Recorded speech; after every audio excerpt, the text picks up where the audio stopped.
Looking for the best astrology guidance? You can enjoy an entire month of personalized astrology services for just $3.99. At Sirius Joy, we pride ourselves on providing astrology enthusiasts with exactly what they're looking for. Daily personalized inspiration that speaks directly to the heart. Sign up today and you'll receive personalized messages straight to your phone 7 days a week. And that's just half of it. You'll also get access to our exclusive members-only site with tons of amazing features. Experience the most accurate astrology service on the web at SiriusJoy.Cloud.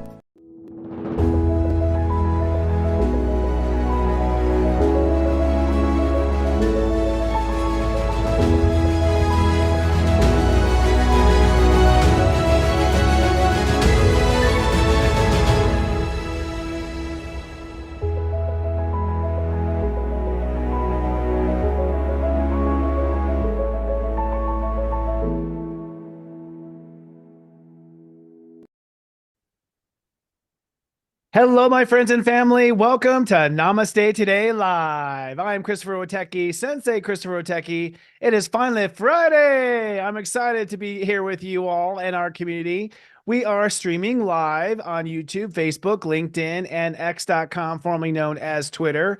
If you're in the super chat, hey, do us a favor and say hello to where you're coming from and where you are chatting. Hello, Experimental Elemental, one of our super friends. Neptune Girl, another super friend. Sandra O'Connor, a knight in shining armor. We're so glad to have you here as one. Hello in Tennessee. Nice to see Noelle Way, our producer here. Sydney, always a pleasure in Atlanta. Looks like Raichi, I guess is the word there. Sorry, I got that a little wrong. Jill Fair, hello in Yuba City. Hello to Lori in Florida. Hello, Stephanie Whittaker in Kentucky.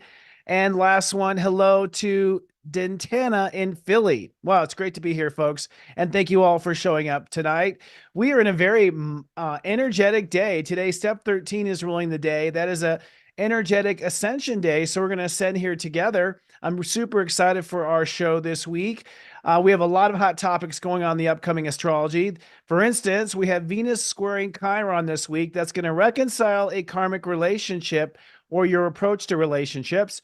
Mercury conjoins Pluto on Monday. That's going to be a moment where you reboot your mental attitude. And we have a very esoteric new moon in Aquarius this coming Friday. And later tonight on Astro Mingle, I am happy to have master numerologist Josh Siegel is here to talk about the power of numbers and what he calls revolutionary numerology. But first, let's take a look at the week's moods and your zodiac weather. This zodiac weather is from Saturday, February 3rd to Friday, February 9th, 2024. Looking ahead at your weekend forecast, over the weekend, you're going to come to some clarity about the frequency and the vibration you need to live by. Let's drill down. On Saturday, we are predicting it to be cloudy, but feeling quite precise. The cloudiness is that you are in your head doing a lot of processing. Mercury is ruling the day on Saturday. It's a good day to communicate, to get the word out. But in essence, you are reframing your own view on reality, and you are recalculating how you want the future to go. With the moon in Scorpio, you're also drawing emotional boundaries between what was and what will be. On Sunday, it's sunny and hopeful.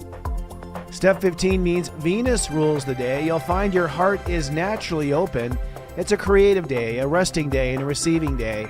And on this day, you are accepting the idea you had yesterday that your life can change, that you can have a new reality. You're also accepting to your heart that it's time to redirect the course of your life. And with the moon in Sagittarius, you are feeling your story evolving. Looking ahead to the 5-day mood day forecast, over the week ahead, we move from step 16 to step 20. It ends with a new moon on Friday. And over the course of this week, you're going to decide and commit to a new lifestyle and then hold space for a new future. On Monday, it's sunny with a holy shift. Step 16 means that Neptune rules the day. This is going to be a very profound day on Monday. You're going to align your spiritual goals with your daily frequency. So you're going to figure out whether or not you're actually in tune with your spiritual purpose. You'll also have a lot of astrological aspects happening. Mercury will enter into Aquarius. Venus will square Chiron, which means you'll reconcile with relationships. The Sun will sextile Chiron, which means you'll reconcile with relationships. and Mercury will conjoin Pluto, which means you'll have a ground zero moment to think a new way. The moon in Sagittarius will bring a feeling of adventure and excitement as you know your story is racing ahead. On Tuesday, it's sunny and sharp. Step 17 means that Saturn rules the day, and with the moon in Capricorn, that energy is double down with our feelings. This is the day where you will decide to elevate your life and commit to the course. Venus will square the nodes, which means those commitments will be aligned with an actual action plan. And the Sun sextiles the North Node, which means your heart is also aligning it with an action plan. On Wednesday, it's sunny and hearty. Step 18 means this is a Mars-ruled day. This is a day where you are ready to activate that new rhythm in your life, and you are likely feeling the change. With the moon in Capricorn, it's all about business. On Thursday, it's sunny and determined. Step 19 means it's an Earth-ruled day, so this is the day where you stay the course, you follow through, and you manifest this new frequency in your life. This will call in a new dimension in how you see your life. And with the Sun squaring Uranus in Taurus, it also means that you are seeing manifestation potential. And then on Friday, it's cloudy with a chance of lightning. Step 20 means the moon rules the day, and how appropriate, it's the new moon in Aquarius. You are emotionally investing in the future, and you are tuning into the new era. The moon will apex in Aquarius and shift to Pisces by the end of the day. It's Sirius Joy, Joy, Joy. If you're watching on YouTube, please be kind and do subscribe. Hit the like button if you don't mind, and also hit the bell button so you're notified when we go live.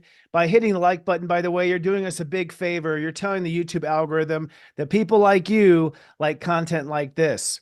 Namaste Today Live is sponsored today by a new sponsor, SiriusJoy.Cloud.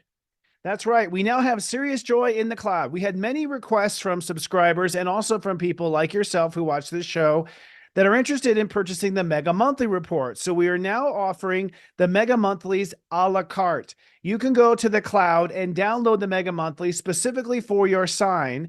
We have Mega Monthlies for all 12 signs. You can watch it for your sun sign, your rising sign, or your moon sign. We also have the Golden Mega Address, which is live.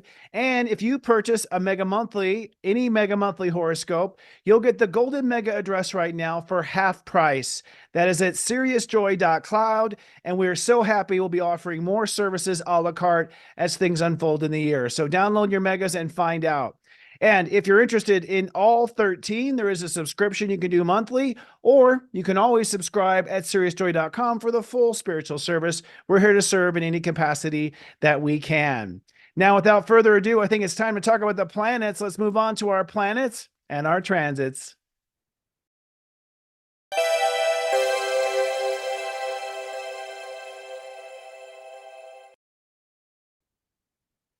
We are in the sign of Aquarius. Can you feel it? It is the dawn of the age of Aquarius. Today we're at step 13 Aquarius, which is a Grand Master degree of Aquarius, if you're not familiar, because it adds to a 4, 13 netting to a 4. And this really brought up a topic that I wanted to get a little deeper on as we go into. You know, I always do sort of a spiritual topic at the top of the show. Then we'll talk about our planets and transits as things unfold. And that has to do with the idea of Aquarius energy being related to the future. And you may wonder, why is Aquarius energy related to the future? Why don't we look at Tauruses, for instance, or Virgos for the future?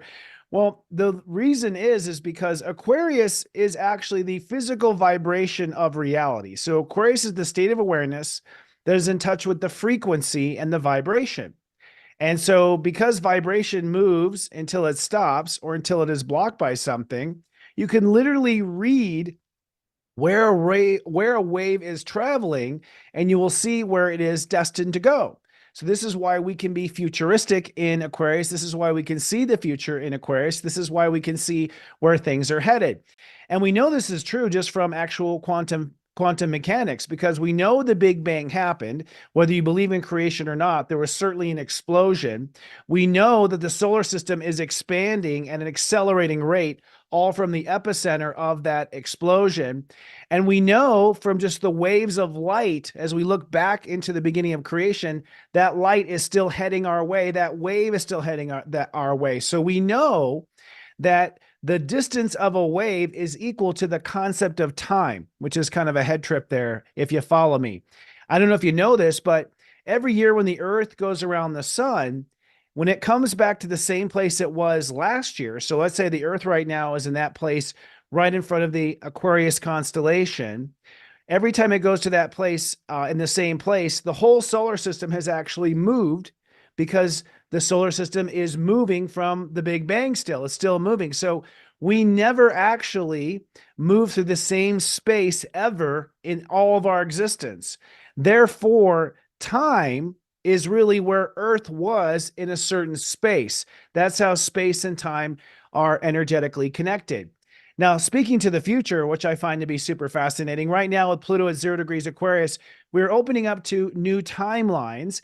And I've been talking about this in my personal Sensei service also, that as soon as Pluto went into Aquarius, which is about 2 weeks ago, I started to have new ideas kind of permeate into my concept of manifestation.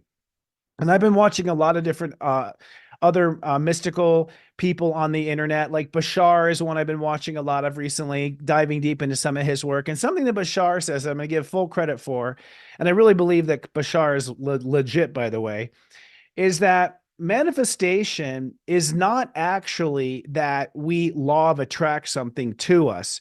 There is some law of attraction. For instance, if you're wearing a really hot outfit and you walk into a club, yes, you'll attract someone who's attracted to that. So there is attraction. There is attraction of, flies on honey. There is attraction to things in our immediate environment that we are attracted to. But when it comes to manifestation and where we want to go, Bashar says that there are millions of different timelines that each have their own frequency. And this is all relevant because right now we're in Aquarius, and Aquarius is frequency. And what he says is that it's not that we law of attract a certain frequency. It's that we raise our vibration to the frequency phone number, if you will, of that timeline. And as soon as we are equal to the timeline, we are then in the timeline, which is what I've been saying all along, that what you be is what comes. But what I didn't realize was what you be is where you go. You go into this new timeline. So right now, on today's day, exactly, we're on step 13, Aquarius. Step 13 is a time when we switch timelines. This is a time where we have the energetic opportunity to rise to a new timeline. And I thought, since we're switching timelines today, that we would talk about something that has been also a very common topic among light walkers and among people who are in the spiritual age, which is the question of, are we headed for a technocracy dystopia, or are we headed for a universal loving utopia? Will it be dystopia or utopia? Will it be technocracy, or will it be something more organic? And I believe the answer is both. In fact, I have another term that has come into my awareness in the last few weeks, and this actually comes from Alicia Power, who I had on, if you remember, a very high-level psychic medium. And Alicia was teaching me that there's something called spiritual technology. And I realized this is the case. It's that in the future, we are headed for technology, in my opinion, but we have two choices. We have the choice of being heart-centric, which means if you're in your heart and you're working from your heart, then you will be going down the path of spiritual technology. And I'll explain what I mean by that in a moment. If you are disconnected from your heart and you are in pain and you are feeling emptiness and you're needing that void filled, then you will probably veer towards and veer down material technology. In fact, you might have heard that Neuralink, Elon Musk's company, just had its first implant to be able to wire the brain to the cell phone. Now, I thought Neuralink was going to help people who had been, handicapped or had been paraplegics or whatnot. And the first thing that Musk is doing is connecting us to a cell phone. So suddenly I have a vote down for Musk on that one. That seems like a loveless direction, but it represents sort of the two directions that we may go as a society. I feel that some of us who are not living in our heart will continue to be empty and continue to need that void filled, and will fill that void with drugs, alcohol, and technology, going deeper and deeper of merging our organic into the technical, and will eventually become sort of, technical, half robot, half human sort of directions. But I also feel that many people who here are in the heart and the love aspect, we are going to move down towards what we call spiritual technology. And once upon a time, I thought, well, gosh, if I opt out of the material technology, am I just going to end up on some commune in the desert somewhere, having to farm my own food? And am I just going to find myself struggling to survive because I'm opting out of this dystopia direction of people who are trying to fill voids? And that's when I had Alicia Powers information come apostrophe S information come into my mind, which is the idea of spiritual technology. Spiritual technology is telepathy. Spiritual technology is astral protection. Spiritual technology is the ability for us to remote view another situation that we don't normally see. Spiritual technology is your ability to transcend among dimensions and actively change timelines to go where you want to go. So I now have, as of this moment, and because this is a step 13 moment, I'm now in my heart realizing that we are choosing a path, and I'm here to be a cheerleader for the spiritual technology path. I believe that human beings have an organic, if you will, built-in technology, built into the art of creation. These technologies are things like sacred geometry, which is something one of our practitioners, Christian Ryder, is teaching on SiriusJoy.com. It is the idea of using vibration and sound to heal, the idea of using vibration and sound to go, travel through time, to see past life timelines. This is what I see as the promise of humankind, that we have the promise now to ascend out of some of the denser, compacted ways of life, and to use the technology that is built into the core of our soul, which is vibration, light, numerology, astrology. These are all the sciences that study spiritual technology, and I believe this is the future of where we would go. Now, I'm also got to say, I'm not anti-Elon, because he is building a Tesla bot, a robot.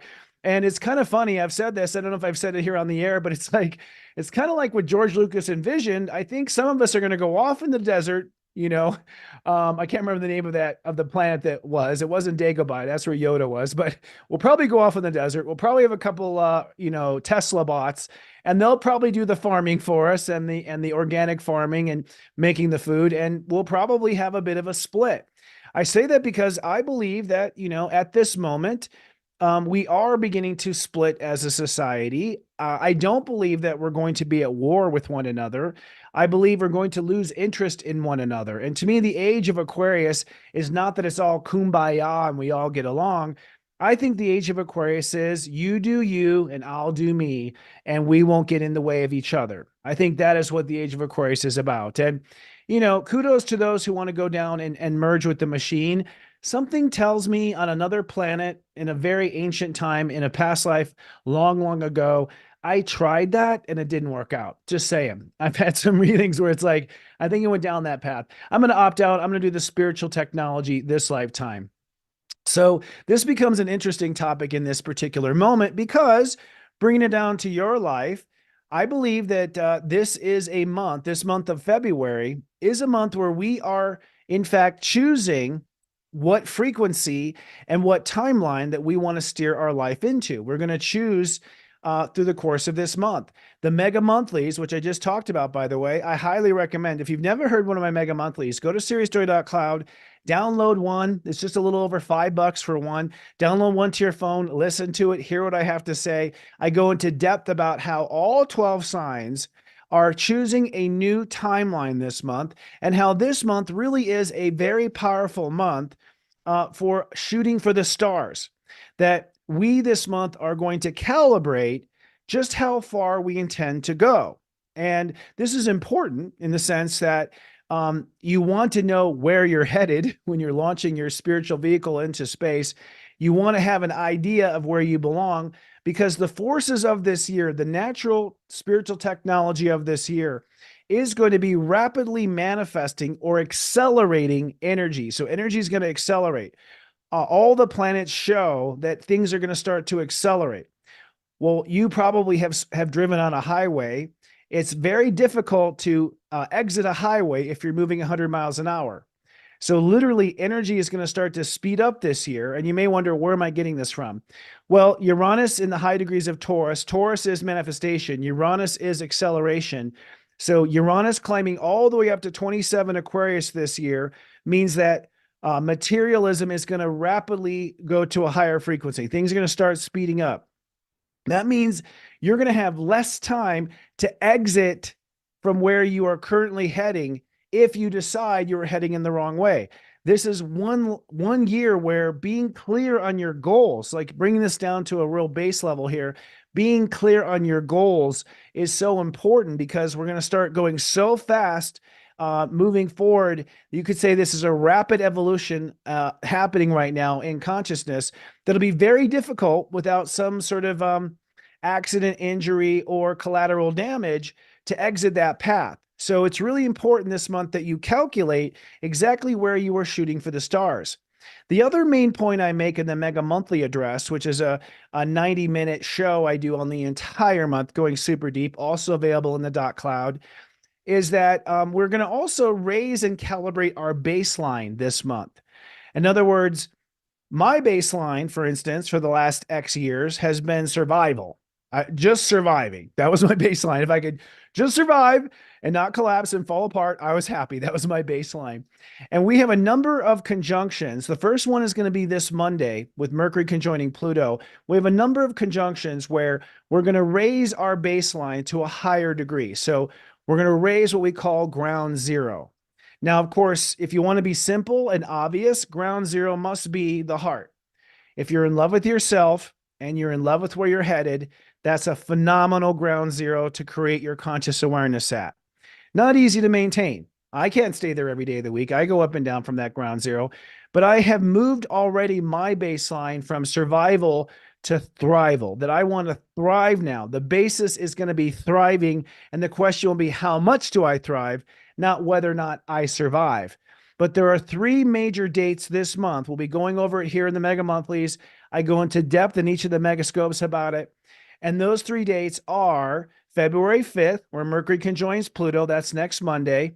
Valentine's Day, which I'm calling a Black Rose Valentine's Day. This will be probably one of the darkest Valentine's Day we've ever had, because things will be dying on Valentine's Day. Mars conjoins Pluto on Valentine's Day. That means an ego reset of our baseline.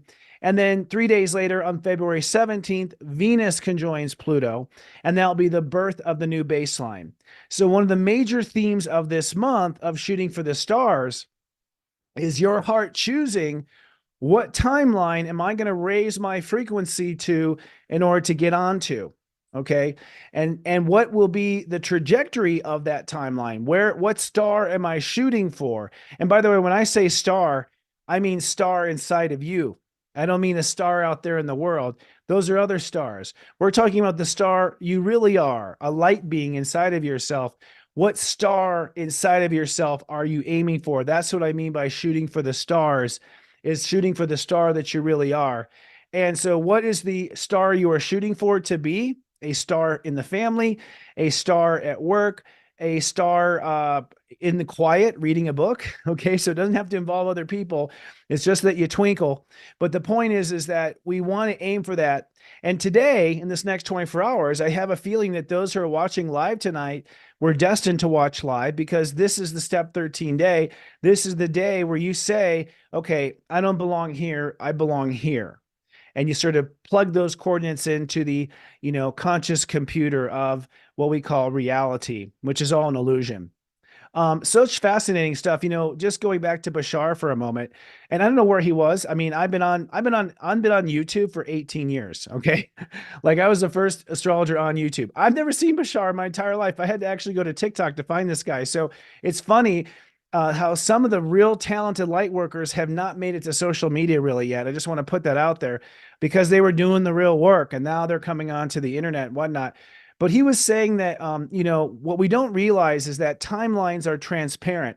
In other words, if you're driving down the road and you look over into the car next to you and you see that that person is smoking a crack pipe and driving without a seatbelt, that person is probably in a different timeline as you. They have no idea you're looking at them. They have no idea where you're headed. They have no idea what your trajectory is. And so what he was saying is that timelines live side by side. People are on different timelines, but they're in the same visual reality. They see each other in the same reality, but we're heading for completely different stars or different definitions. And in other words, and what he's telling me is the car next to you may have so-and-so win the presidency, and you may have someone else win the presidency next fall. Really compelling stuff to start to think about as Pluto enters into Aquarius and we now raise our vibration. Yes, I know actually Bashar has been around for over 25 years, Divine, but I haven't seen him on the internet. Like, it hasn't crossed my reality.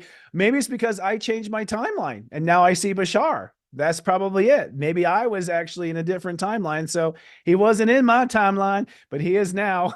So anyways, we have a really interesting week because this is the week where you will today, in this next 24 hours, you will then calculate where it is you feel you belong.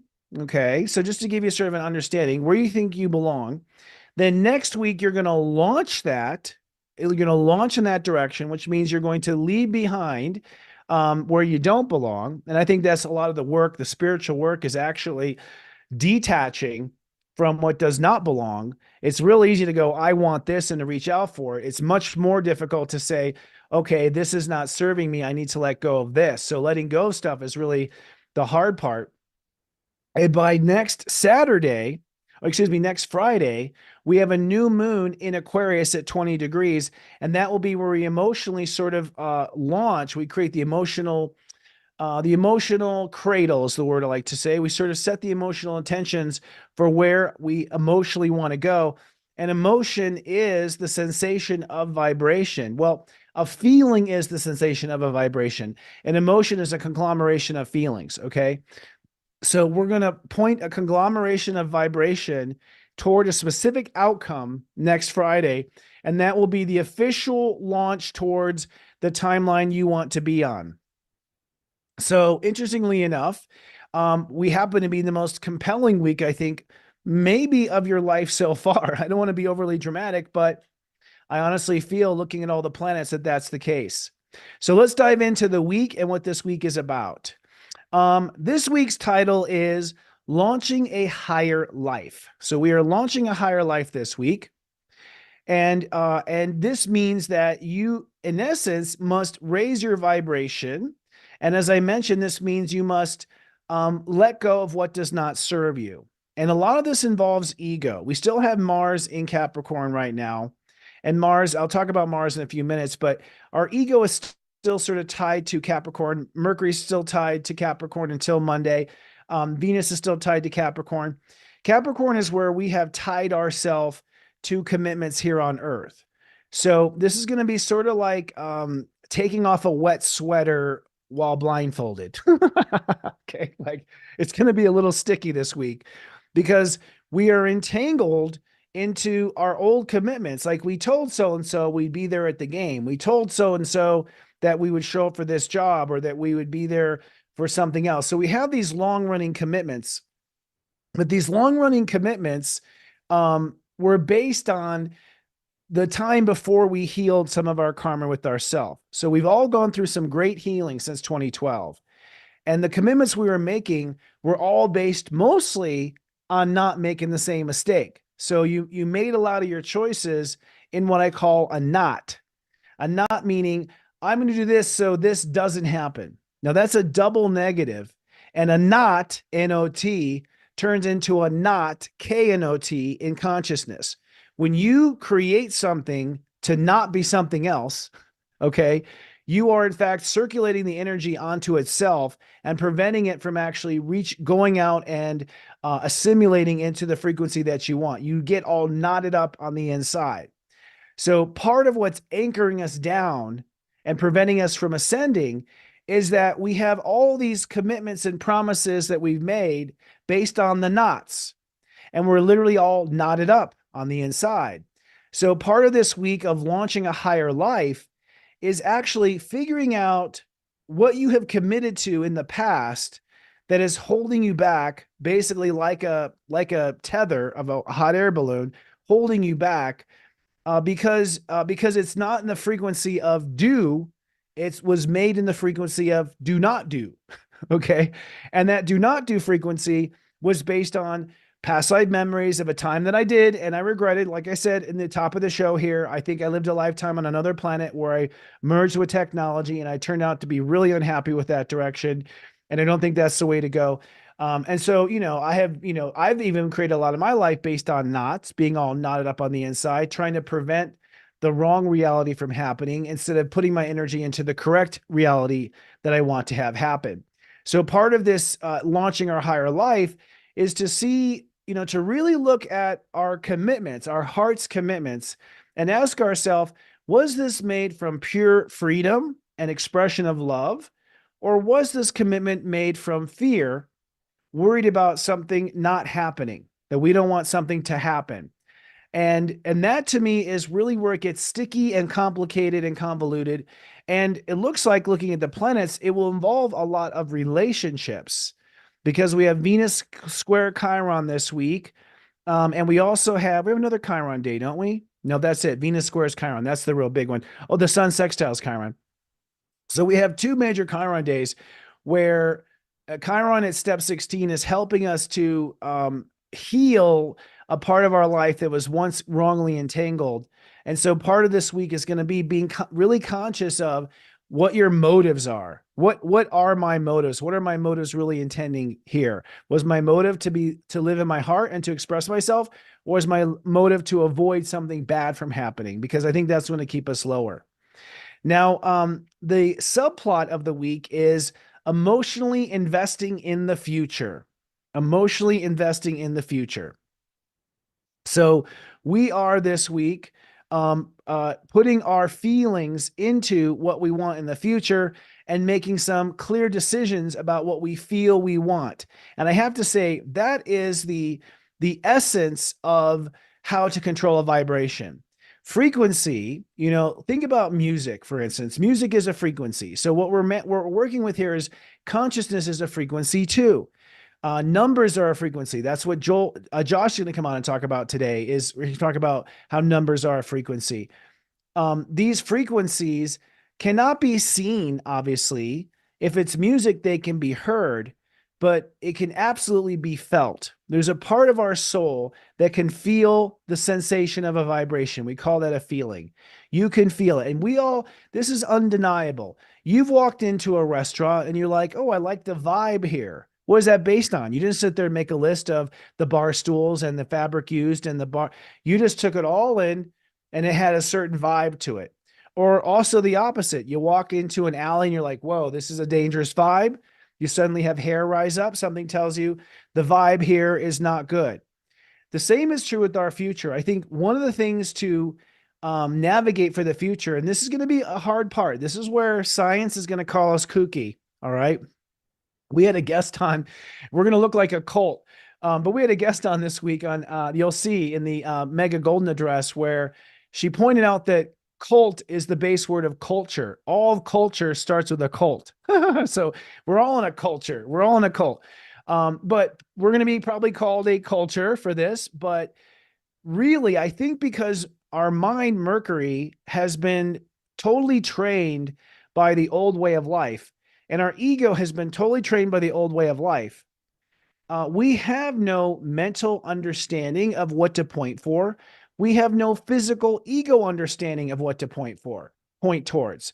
We're going to have to, like Luke Skywalker in Star Wars, we're going to have to put on a blindfold and we're going to have to feel our way through this next chapter of our life. We're going to have to feel into, is this the right vibe? Okay, go this way. Feel into, is this the right vibe? Okay, go that way. And so this is where we must emotionally invest in our future. That from this point forward, it's like from this sign going forward, when you pass this sign here, only your feelings can be what you really trust. And, I hate to be a Star Wars geek, but that's exactly what Luke has said. Search your feelings, Luke. Trust your feelings, Luke. That was a lot more ahead of our time than I realized. Those baby boomers, they knew exactly what they were talking about. We just didn't know what the heck they were talking about. So it's now time to feel through our future. And so this week, it's important to feel. The key question of the week is, what outcome does my heart desire? What outcome does my heart desire? Notice I said heart. And this is a trick to manifestation as well, that it cannot be chosen with the mind. It has to be chosen with the heart. And that choice is actually a feeling. So as you are calculating your launch of your higher life, don't think about that it's going to be a Mercedes or a BMW or a Lexus. Don't think about it's going to be a mansion on the beach. Don't think about it's going to be this much dollars in the bank. Don't tell God how to write the script, basically. Just tell the universe, I want it to feel this way when I'm at home. I want it to feel this way when I'm driving my car. I want it to feel this way when I'm with the love of my life. I want it to feel this way when I'm sitting in the desk chair of my career. You give the coordinates of where you want to go to your feelings. You tell the universe, this is how I want it to feel. And what you're telling the universe is, this is the frequency, this is the vibration, this is the complex vibration that I want to become myself so that I can find the timeline that is playing that movie. And that emotional course is ultimately what we subscribe to. So what does my heart want to feel? What outcome does my heart want to feel? That's the real question at the end. And, get as deep and as complex on the feeling that you want, by the way. So you can be super Virgo anal about how you want to feel. Like, I want to feel happy, but not elated. I want to feel joyful, but not like, like looking like an idiot. I want to feel, so it's like, I want to feel, be complex in that soup of vibration, as complex as you want. And if you can, practice calling up that feeling as many times as you can through the week. Just keep bringing yourself to that feeling. Just keep bringing your vibration to that feeling as much as you can. They say fake it till you make it, but that's not really true. It's play it until it happens. You play the role until the role takes over for you. All right. So let's take a look at the planets this week and kind of see where they are transiting and get more nano on what we're doing. The Sun and Pluto are in Aquarius. The Sun goes from step 13 to step 20 this week. And so ultimately, this is going to be basically, like I said, launching a higher life. 13 is today. So 13 is when you realize you want to aim for another dimension. Tomorrow, 14, you wrap your head around, okay, what's that mean? What exactly does that mean? Your mind tries to understand it because this is somewhere your mind has never been before. Step 15 on Sunday, you go, okay, all right, my heart can do this. I can sign up for this. This feels good. Or let's add a little bit of this, or let's add a little bit of that. So Sunday is a Libran ruled day. Monday is a super kumbaya day. This is a day where you're going to connect to your guides, connect to your higher self, and make sure that your lower self, your earthly self, your existence of here as a human is in line with what your spirit wanted to do. And the way you'll know if it's in alignment is it'll feel right or it won't feel right. I hate to be so generic, but that's how it works in spirituality. You either feel it or you don't. You either feel the force or you don't feel the force. And on Monday, we have a lot of cosmic fireworks going on. Venus squares Chiron. Mercury moves into Aquarius. Mercury conjoins Pluto. So on that day of sort of connecting, your mind will be reborn with Mercury conjoining Pluto. I'll show you the astrological chart of this here in a few minutes when we get to the charts. So Monday the 5th is the most powerful day, I think. The moon will be in Sagittarius. I'll talk about that. So you're also feeling your whole story. You're feeling your whole history. Monday's a real galactic day. Probably the most important day of the week next to Friday, the new moon. But Monday is step 16. Tuesday is step 17. So we commit. That's a day where you commit. The sun will sextile the nodes, which means you're going to align your commitment to your action plan. Venus squares the nodes, which means you're going to reconcile your business with your action plan. So 17 is when you get your shift together, basically, and you're ready to decide and commit. And if you've been non-committal up until now, I argue you will feel committal on Tuesday. On Wednesday, it's step 18. So that's going to be the day to launch.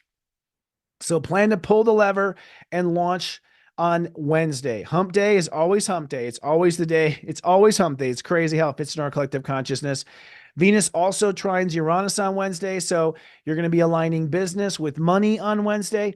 Mars trines Neptune, so you're aligning your ego with your spiritual goals. And it's Love Fest Day on Wednesday, so you are loving life. Love Fest Day today, this week, this month, all three. This day, this week, this month, all three happening over Venus and Capricorn. So we're really loving the direction. We're loving where things are going. That will be our Love Fest. Then Thursday, it is a manifestation day ruled by Earth, step 19. So you're going to hold space and basically carry through. So Wednesday you launch, Thursday you carry through.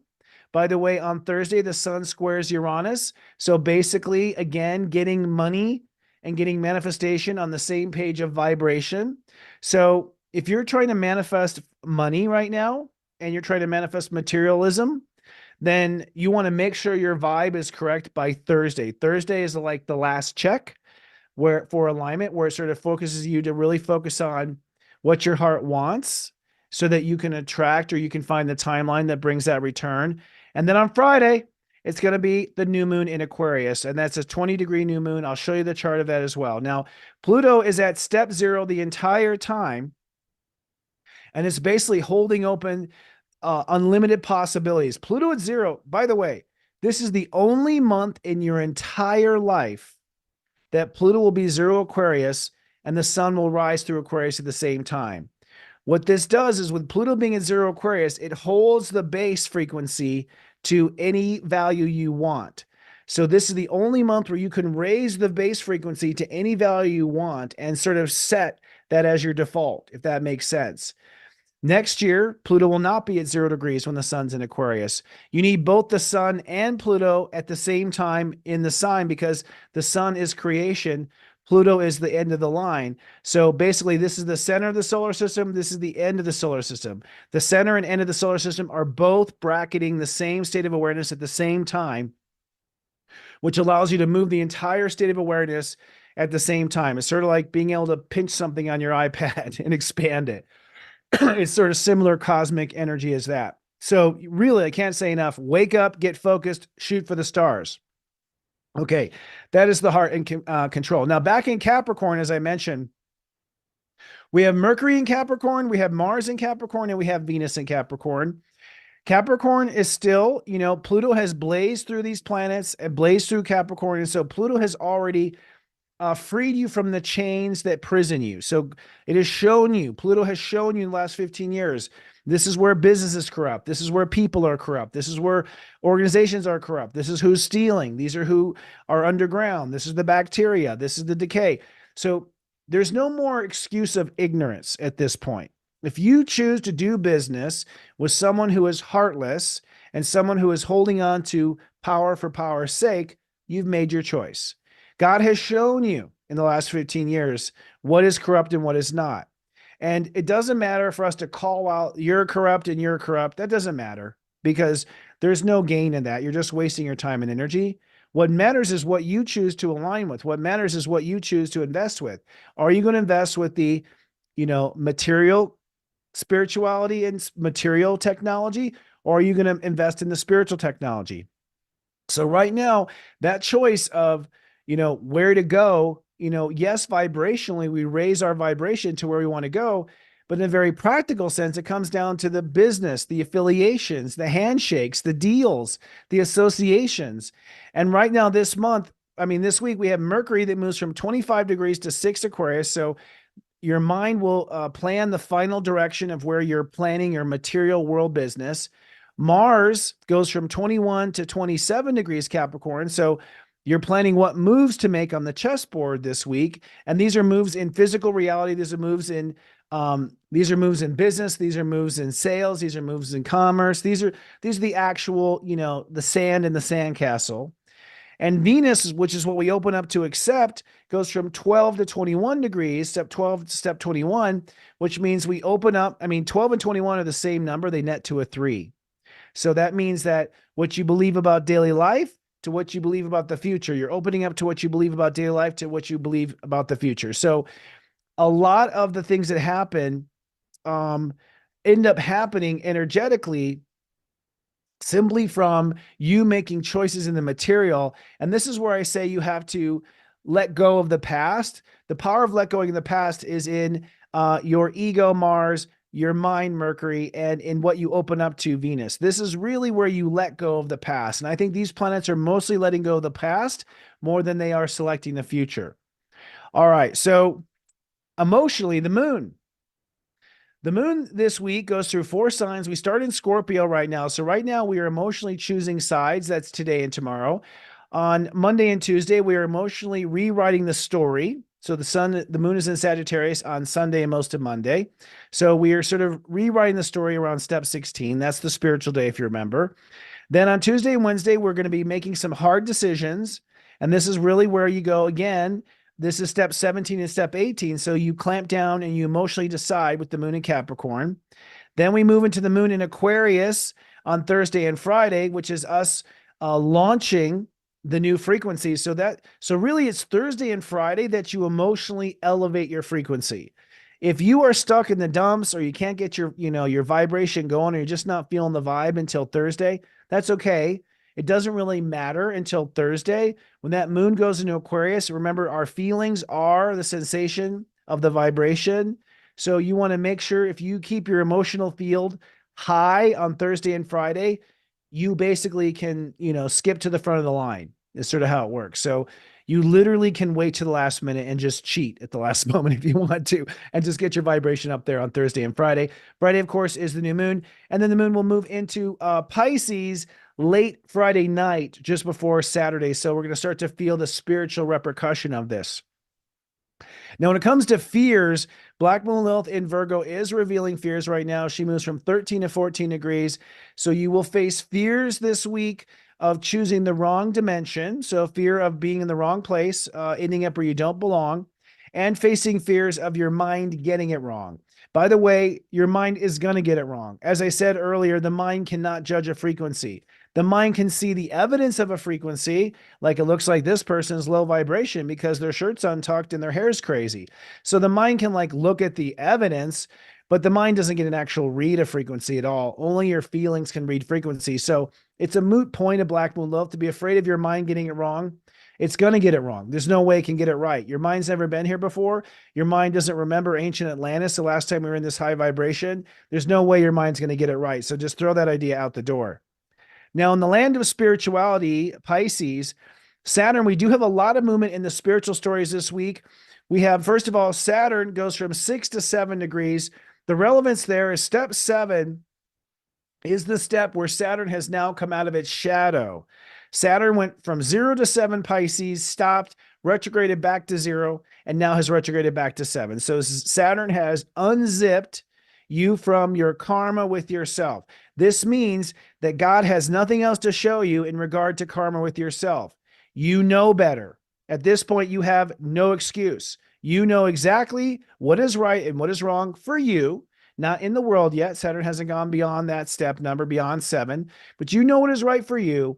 You know what the patterns are. You can pretend like you don't know, but you do. Okay. And so now this week it is time. Once Saturn goes to step 7, which is on Monday, remember the spiritual day is Monday?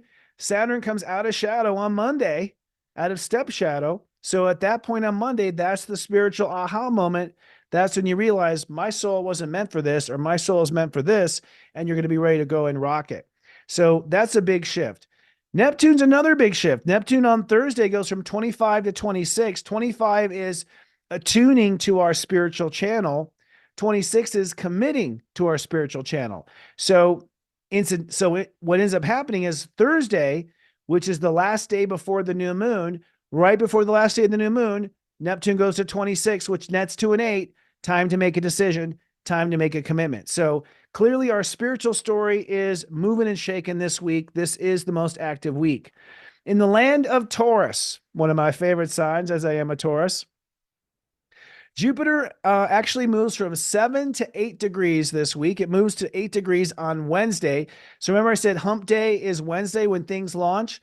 Well, basically, Jupiter's been at step 7, sextiling Saturn, by the way, still is sextiling Saturn. So that ending of karma is directly connected or wired consciously to self-worth. As you release karma with yourself, you increase self-worth with yourself. So Jupiter at 8 going to 8 on Wednesday says, okay, I'm committing to this self-worth. So another thing we're wrapping up this week is we're determining what we deserve and claiming and proclaiming what we deserve. So part of the subplot of the week is I deserve it. I deserve this. I've worked hard for it. Jupiter sextiling Saturn. I deserve it. I faced all my karma with myself. Uranus at 19 degrees. 19 is a grandmaster degree of Taurus. So 19 says, hey, and so it shall be. So as soon as you claim what you deserve, Uranus says, and so it is. As we want to say in the Mandalorian, this is the way. And then we have the Aries energy. Chiron is at 16 degrees all week long. Again, 16 is our spiritual story about a time we once messed up.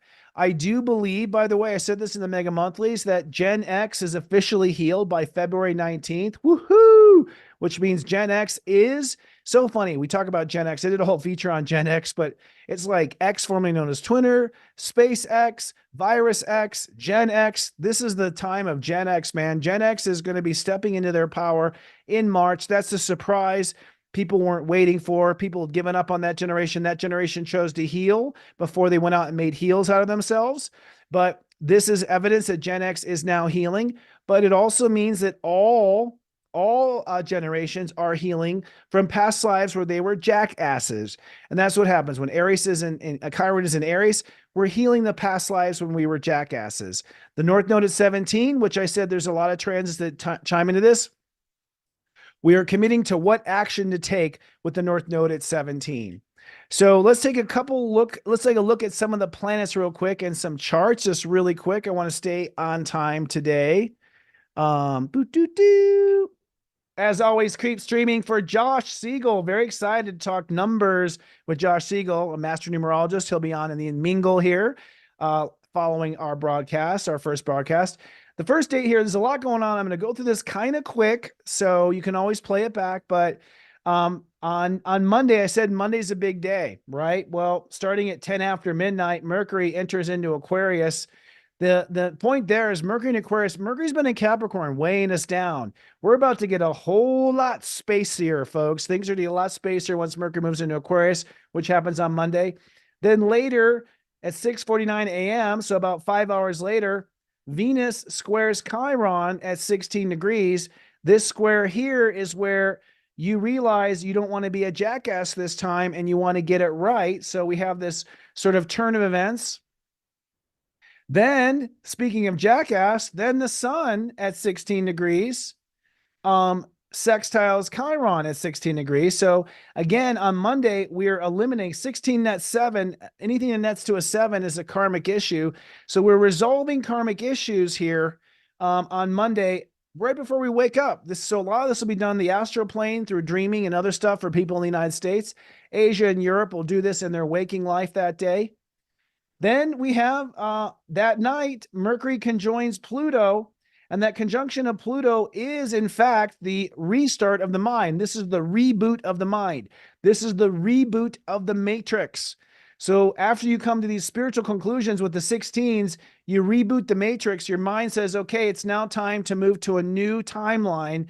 And this allows you to kill off the old timeline as far as your mind is concerned. Moving on to Tuesday, Venus squares the node. So at this point, you go, okay, now that I've cleared my karma, I know exactly where I need to go. Step 17, net 8 is a decision and a commitment. Notice the moon is now moving into Capricorn, so we're feeling very sure about that commitment. Later on that same day at 5 p.m., the sun then actually also chimes in, and the sun sextiles the nodes. So again, we tune in with the nodes. We go, okay, we've eliminated our jackass part. Let's now file a flight path for how we intend to fly through the universe. So we file our flight path basically on Tuesday at 5:59 p.m. Eastern time. Then, of course, on this same day, I didn't point this out. Actually, this happens a little bit later. I'm wrong about this. I got this time wrong. On Wednesday, it opens up with Love Fest Day. The moon will cross over Venus actually at 19 degrees. So this is I should have rerun this chart. It's not a good show if I haven't screwed up at least one chart. But the Love Fest does mean that your heart sort of accepts the program. Then later on that same day, hump day, Mars, which is the ruling planet of the day, because 18 nets to a 9 Mars actually sextiles Neptune. So this is where you're tuning, your ego is basically tuning in with your spiritual flight path and making sure that you are on the right flight path. So you can see this whole week is a launch. Then still on this day, later in the day, when Venus hits 19 degrees, you can see the moon has just crossed it. Venus then sextiles Uranus, which says we are cleared for takeoff. It's time to launch this new physical reality based on the new frequency or rhythm. Let's use the word rhythm. Now that I have adopted a spiritual rhythm, it's now time to light this candle and take it to the next reality. Then still later, Venus then trines Juno over in Virgo, which basically says, okay, let's make it real. By the way, this is a grand trine of 19 degrees between Venus, Uranus, and Juno, facing fears that our mind has it wrong. That's okay. But this basically means that on Wednesday, hump day, we are in full motion to manifest the new rhythm. Thursday, February 8th, now the sun squares Uranus at 19. So now it's like, okay, this is my rhythm. Are you manifesting my rhythm? And so you sort of work out any of the kinks and the wrinkles between what your rhythm is and what you're actually manifesting. By the way, this is a major transit for manifesting money. And then it all comes to a final head when we have the new moon in Aquarius. Apex is at 5:59 p.m. Eastern time here in the United States. Step 20, new moon. That is basically emotionally investing in the future. Remember, the emotion is the sensation of vibration and the conglomeration of feelings. So we're basically pointing our feelings towards the outcome we want. Next Friday, this will actually be just before I go live on the air. So we're all going to be riding high on the new moon vibes next week. I'm excited about it. All righty. Those are the planets and transits. Now it's time. Wow, I can't believe I got it right down at the top of the hour. I'm so proud of myself. Go steep yourself some tea, my friend. It's time for our tea time horoscopes.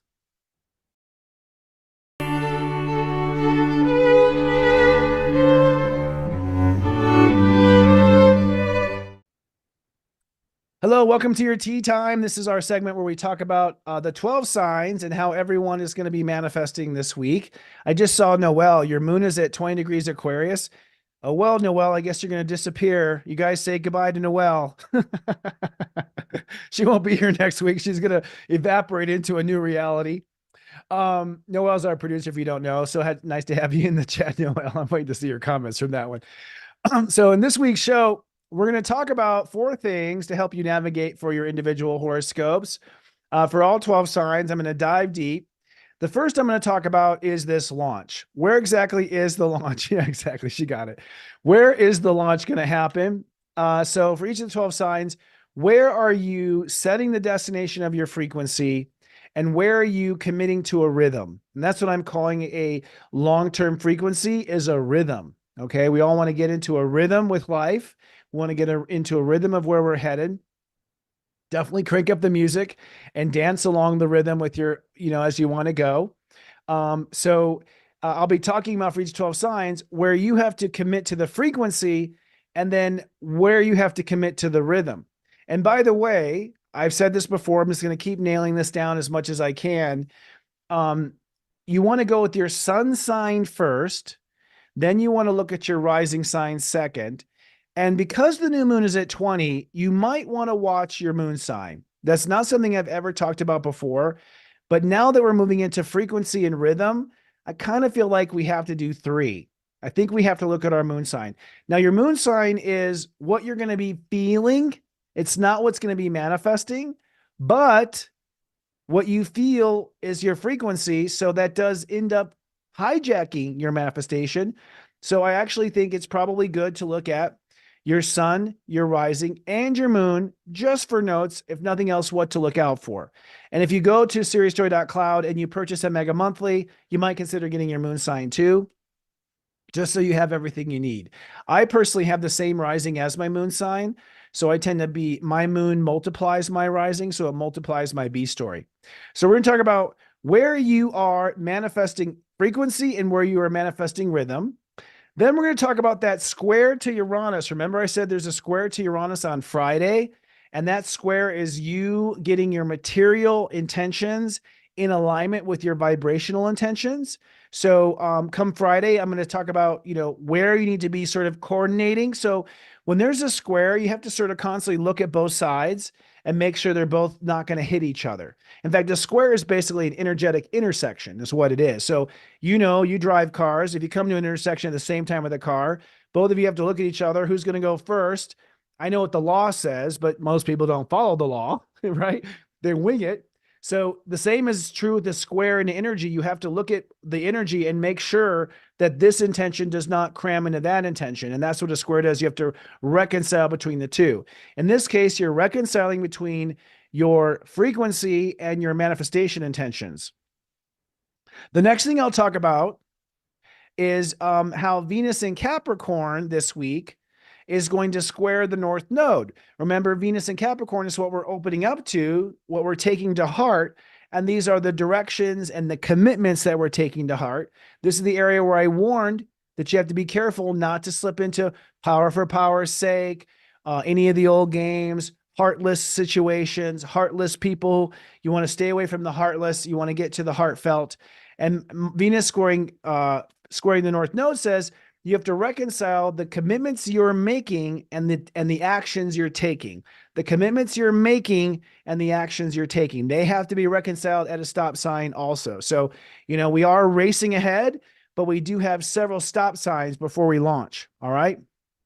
And as always, I'll put to the side here what sign that I am talking about so you can zip through the timeline and actually, and also we also have people who are very gracious here. I'll say hi to Iggy later. Now, that said, let's start with, and I need to do a sip of tea before we get started because my throat this week has been dry. The Aries, who are our trailblazers. Aries, you are raising the frequency of your social connection. So all of your social connections have to be a higher frequency now. If you don't know what a higher frequency is, it's the one you love. And that's true for everyone. If you love it, it's a higher frequency. If you don't love it, not so high. It's that simple. And if you're like, I like it. Okay, that's a medium frequency. I love it. Okay, that's a really high frequency. Okay, it's that simple. I wish life was more complicated, but it's not. My mind always wants to complicate it. So it is time now to raise the frequency of your social connections. This is where you walk, where you hang out, the coffee place, the friends you hang out with, the neighborhood you work in. Basically, where you are in the world needs to now be a higher frequency. You have to love it more. The new moon, the rhythm, is it's time to create a rhythm for your social reputation. Like what kind of jive, what kind of cool dance are you going to do for the world? What's going to be your rhythm dance for the world? That's ultimately what it is. And I do think of it as a dance. Actually, I think as far as what rhythm is concerned, it's where the soul's going to dance. It's where you're going to boogie. It's where you're going to be a star in life. So calculating the frequency of your social connection and the rhythm of your social reputation. Now, this must be coordinated with your plans for money and income. You have to make sure that you can still make money boogieing where you boogie. You have to make sure that you can still make money in the social connections that you are going towards. By the way, you can make money anywhere. You're talking to a Taurus here. You can make money anywhere. You can sell oranges on a corner. I've seen that in Southern California and make money. You can make money in millions of ways. So this is really about you making sure that your investments are on the same high vibration as your social connections. You want your vibration and stuff. If you're investing in low vibrational stuff, like a brand that makes shoes in a country with children, I think that that's eventually going to bite you. Okay, just saying, just putting it out there. I do think, by the way, that you're going to see low vibration industry start to collapse this year. That's one of the consequences of Pluto. People aren't going to get away. If there's people hurting at the beginning of your manufacturing line, the end of your manufacturing line is going to be polluted. So says the law of Pluto. Okay.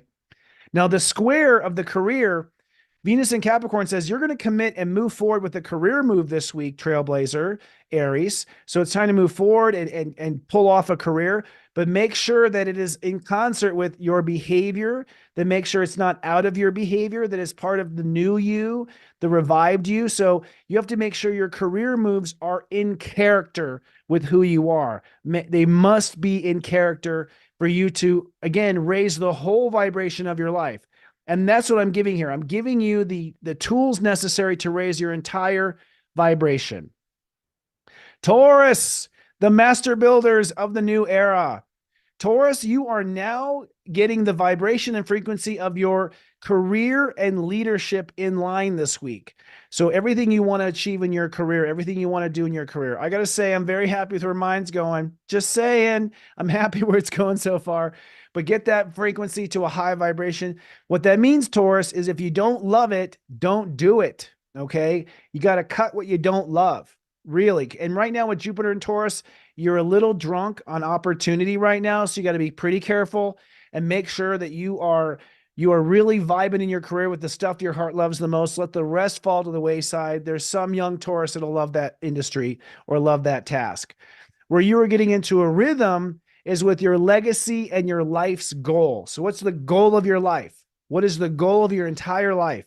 That's what your legacy is. It's time to get into the rhythm of your life's goal and really feel that vibe. Now, this career vibration and this legacy rhythm has to be in alignment with your behavior. You cannot act out of character. You cannot go too far. You've got to raise your behavior. In many cases, the raising of behavior means that, one, you respond faster because Tauruses are slow as F to respond, okay? To respond a little faster because remember, it's going to be a faster frequency. You can't take so long to respond anymore, Taurus. You got to be a little quicker. You're going to get left dust in the wind is what I'm thinking of Kansas. And you have to make sure that your responses are in alignment and the same frequency as your career and your rhythm of your legacy. Now, when it comes to Venus and Capricorn, you are committing to what your purpose is and what you believe. So this week, Tauruses are committing to their beliefs, okay? What they believe and opening up to committing to their belief. And you got to go with what your heart believes. Remember, that heart belief has to be the high rhythm stuff. It can't be the stuff that was from the past or recovering from a wound or showing them. It has to be core belief, what you wish it could be. But this has to be in alignment with your spirituality. So you have to make sure that what you believe in is also in line and okay with God. Okay, so don't separate from God. Don't go off on your higher course. Don't go off of your karma too. If karma taught you this don't work, then don't make that a belief in life. So Tauruses are locking down to what their heart believes. This is go time. Tauruses are going to launch like crazy this year. I can't say it enough. Tauruses are the master builders of the new era. And this is basically the last time to lock and load in the seatbelt, align where you are shooting for, because Tauruses are going to reach the stars this year. Mark my words. Geminis. Geminis are the mental gems. They have all the good gem ideas. You are getting the vibration right with your beliefs in life. So it's time to vibe with your belief. If a belief doesn't vibe with the rest of you, throw it out. And remember, a belief is a plan for reality, is not based on reality. Okay. Every scientist has a belief and then they prove it. All right. They call it a theory. They don't call it a belief. Same thing though. So you are finding the vibration of the right beliefs. You're making sure all your beliefs are in alignment. You cannot have any rogue beliefs. You cannot have any self-limiting beliefs. You cannot have any clashing beliefs. You've got to get your beliefs in alignment. Remember, a belief is what your heart feels. Step 1, step 2. And you're going to find a rhythm with your life purpose. It's time to jam out with the rhythm of your life purpose and what you are here to do and what you are here to express. This is a belief, your life purpose, so it is yet to be proven, but you will show and you will live that day. Very important. Uranus is heading for your sign next year, Gemini. And so you're going to be launching with this new purpose. It's important to get in alignment now. This has to be reconciled with your spirituality and your karma. You have to make sure that you are not going against your karma, that you're not repeating a spiritual mistake, that you're not going against your faith, that you're not going against your intuition. If you have a certain belief, but your intuition is telling you something is wrong here, then it's not a belief coming from your heart. It's a belief that you were force-fed or you assimilated from society or you took on from your parents or someone else of authority, but your heart doesn't believe it if you're getting a weird feeling about it. It's something you were brainwashed to say, which all of us have been, by the way. Welcome to modern society. Now, the square Venus in Capricorn says you must be very clear on what your boundaries are and how you're going to change. And Geminis are all going to change. If Geminis don't change here in the next couple of months before their birthday, something's really wrong. So we're not going to recognize our Geminis. They're about to go through a major metamorphosis, and it's time to commit to what those boundaries are of your change. But this has to be coordinated with who you are in the world.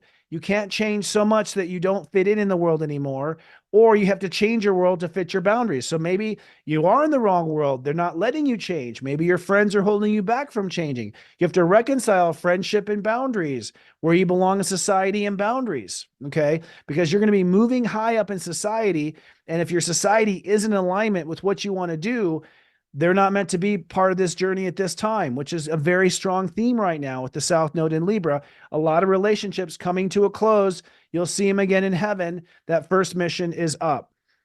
Time for a sip of tea. Cancers, the moon child. Cancers, you are getting into a frequency, a higher frequency with your boundaries. Whether you say yes or no has to be determined by a higher quality than they're good looking. It has to be a higher quality. It has to be a higher vibration than what it has been. So it means your heart has to approve. Now, your mind is usually the part of you that gets in the way, Cancer, believe it or not. Cancers are emotional beings, but they let their mind get in the way all the time. You've got to choose yes or no based on what your heart says. That's it. That's the highest frequency there is. If your heart says yes, then the answer is yes. If your heart says no, the answer is no. So you got to get into a higher frequency with where you draw the line with others and with yourself, of course. And you have to get into a rhythm, into a transformation. So you're going to now realize that you are going to completely metamorphosize. Cancers are going to come into a butterfly here in the next 24 years. And you may go, 24 years? Well, yeah, you're going to completely deconstruct what you've been. You're going to completely rebuild yourself from the ground up. It's a complete transformation of your entire life. So just look at your whole life. It's going to change, all of it. So yeah, it takes 24 years to change all of it. But you want to get into the frequency now and the rhythm of how you intend for life to change. And you want to raise the frequency of the criteria of what a yes or no is based on the heart. Now, this all squares to Taurus, which means your changes have to be in concert with where you truly belong in society. And where you truly belong in society is a complicated answer. I can't answer it right now.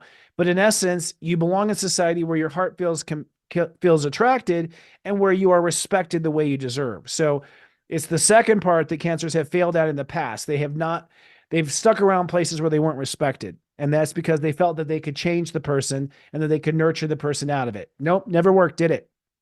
So you have to make sure that your social alliances are in alignment, just like the Geminis, for different reasons, with your personal transformation plans. Venus says you are now making a commitment to the type of relationships you want to have, with Venus at 17 and 18 degrees. And Venus is squaring the North Node at 17, 18 degrees with your career. So career and relationships have got to go along now. They have to be able to work together. If your career won't let you have time for a relationship, it's the wrong career. If your relationship won't let you work a full-time job or do what you need to do, it's the wrong relationship. Relationships and career must be working together and must be coordinated. They cannot get in the way of one another. Leos. Leos are the leaders of love in the new era. You're going to show us how love is really done. I'm excited. And you must raise the frequency of all your relationships. So Leos have had, I find, very often one-sided relationships. And I mean that with the utmost respect. I have a Leo rising, which means either you want to be the star or you fall in love with the star, but neither both people sharing the spotlight. So I feel like the vibration of relationships for Leos has been somewhat one-sided, sometimes based on ego, based on looks, based on showing off or looking shiny, and not necessarily based on true love. So all relationships for Leos must be based on true love. All of them, friendships, the person that mows your lawn, everything. Okay. Everything needs to be based on love. If you don't love, if there's not love going on in that relationship, it's not meant to stay in your life. Now, there's degrees of love. So I'm not gonna say you're gonna fall in love with the lawn care crew, you know what I mean? But you're gonna be like, I love those guys. They do a good job. So it's gonna be still that high vibe. Now, the rhythm has to be in your partnerships. You and your partnerships now have to work like an awesome tango dance or a Dancing with the Stars routine. You got to literally just be a hot number as far as your partnerships are concerned. You have to be in the same rhythm where you are anticipating each other and you are working with each other seamlessly and covering each other. So it's going to be a beautiful dance and get into the rhythm of what partnership really can be if the baseline is actual love. Now, this must be reconciled with your career. Just like I said a minute ago, your career cannot interfere with your relationships. Your relationships cannot interfere with your career. They both have to be able to operate, which means you have to do a lot of boundary drawing and make sure you put the right time and space into both of these categories at the same time. Each of them will help each other grow if they are organized properly to be based on a love baseline and to be synergized. Now, Venus at 7 and 18 degrees Capricorn says, you must now commit to a lifestyle, Leo. It's time to commit to a way of life. That way of life is a big component to being able to balance relationships and balance career, but it's now time to commit to a lifestyle. And this lifestyle must be completely in alignment with your beliefs. So you're at a point now where you cannot act out of character in your lifestyle. Everything in your life must have a purpose. If you mow the lawn, there is a purpose. If you do this, there is the way. This is the way. You have to align beliefs with lifestyle and make sure that they are supporting one another, okay? You're doing it because you believe it, and because you believe it, you're going to do it. That's how it works. Another sip of tea. Ooh, hot long guy I just saw in one of the comments. Virgos! Virgos are the virtuosos of the new era. Virgos, you are now finding a vibrational frequency with your daily work life. So it's time to get a high vibe in your daily life. High vibe in daily life, by the way, is no chemicals, organic, no synthetics, living in a good energy situation, working with people you get along with. There should be no tolerance. There should be no taking it for the team at all. If you're going to be a virtuoso, you have to have a refined environment to do your refined work. You are going to come into a rhythm when it comes to the quality of life.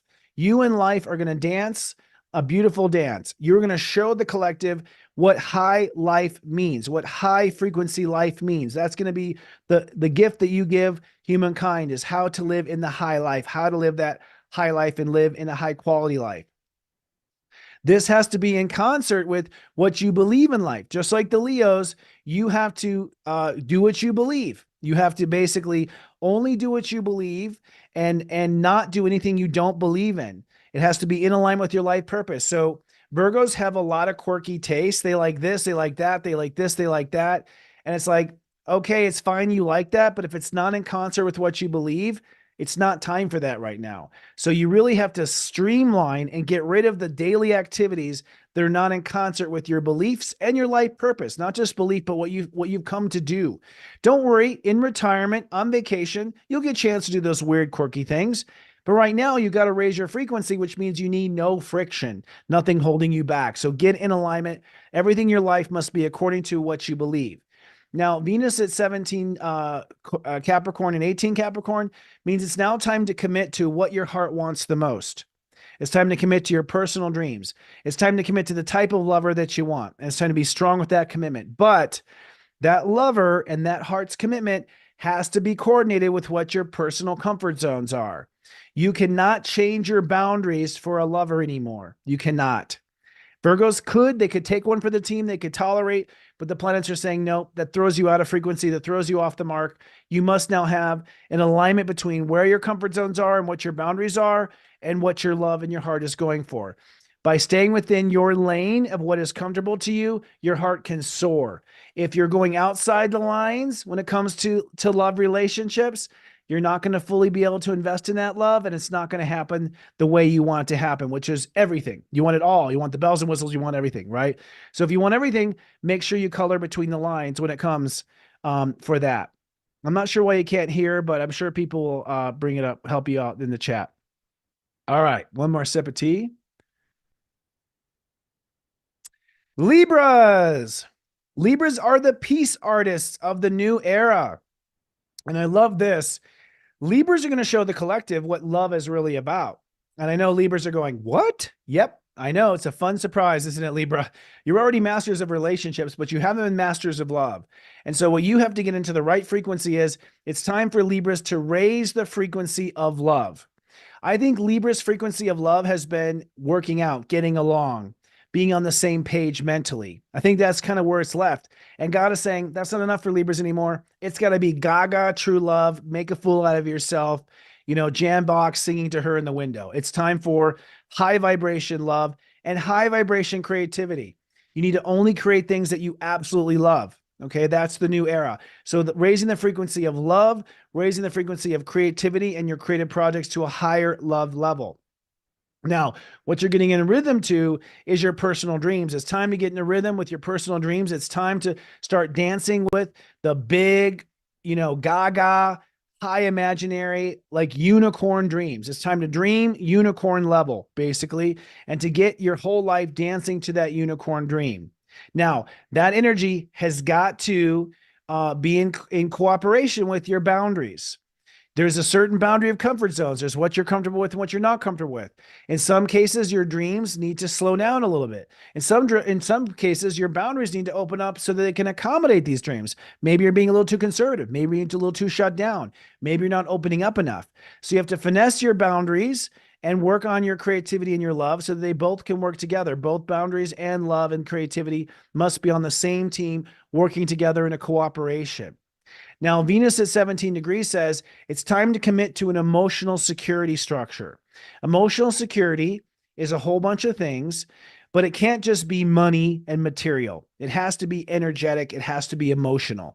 So Libras are committing to what feels just right, the Goldilocks zone, finding that Goldilocks zone of what feels just right and committing to that and saying, I want my whole life to feel like this, okay?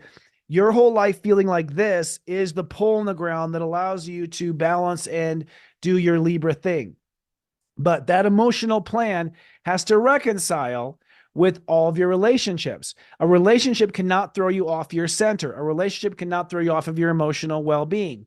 And vice versa. You can't allow your feelings to get in the way of your relationships. You can't dump your feelings on your partners. You've got to manage them yourself and stay grounded on yourself. So this is a balance and striking a balance between where your relationships are going and how your emotional family foundation is going. And with the South Node in Libra, Libras are absolutely letting go of an old ego expression of themselves. Scorpios are now finding a synergy, high vibration with their emotions. So it's time to feel better all the time. It's time to raise the baseline of how you feel all the time. And it's time to find a synergy energy, to find a rhythm with your emotional security and your family. So you've got to get into rhythm with your home, into rhythm with your family, into rhythm with your extended family, into rhythm with your neighborhood, into rhythm with your neighbors. So it's time the more you're in synergy with your own feelings and you're in synergy with your family, the higher you're going to go. Because Aquarius rules the fourth house for Scorpios, Scorpios will be teaching humankind how to feel good. I know. It's almost laughable, right? Because I haven't seen many Scorpios feel good for more than like a day. No offense, but I just don't see it. So here we go. It's going to be quite a new era, but Scorpio is going to teach us how to feel good because they're going to pioneer how to raise that frequency on their own terms. Now, that must be in concert with your relationships. You can't let your feelings get in the way of your relationships. You can't let your relationships throw you off your emotional center. So you have to coordinate where your partnerships and relationships are and make sure they don't interfere with your emotional foundation and vice versa. With Venus at step 17 and 18, you have to be very committed to an attitude and a mindset. You have to be committed to thinking a certain way, committed to thinking along a certain path, okay, and hold this attitude. But that attitude has to be in concert with daily life. You can't let a busy life or hard work or challenges in the moment or health issues disrupt your attitude. You can't let your attitude make you sick or disrupt your ability to work. So your mind and your work have got to be working together simpatico. All right, brilliant. All right, one more sip. My throat is working with me here. Sagittarians, the unicorns of the new era. Sagittarius, you are going to be raising the vibration of all of your ideas and all of your communication.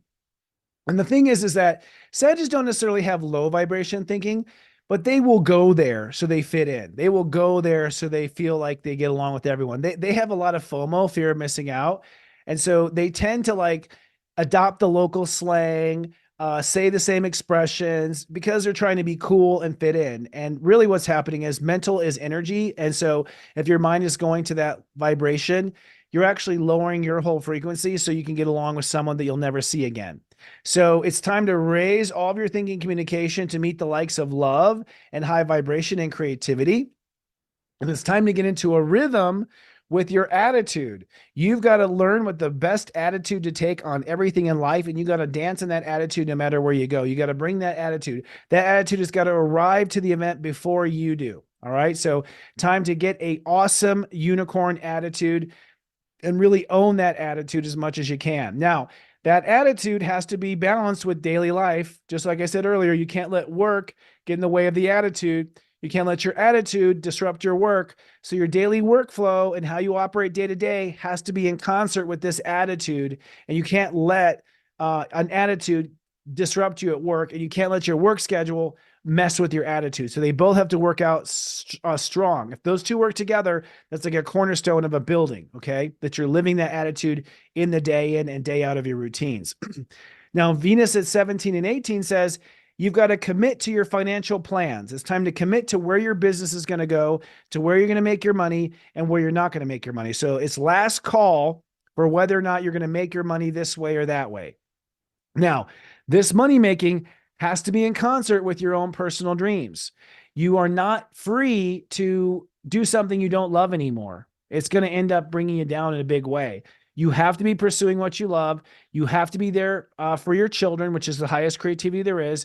You have to be pulling off everything your heart wants, and you have to be able to make the money you need to make at the same time. And that's the balance that Sagittarians need to hold in order to stay grounded, to rise to the new frequency. Capricorns. Capricorns are the new captivators. Capricorns are going to create the new economy. Capricorns in the new era are going to create the new ascension economy, the conscious capitalism.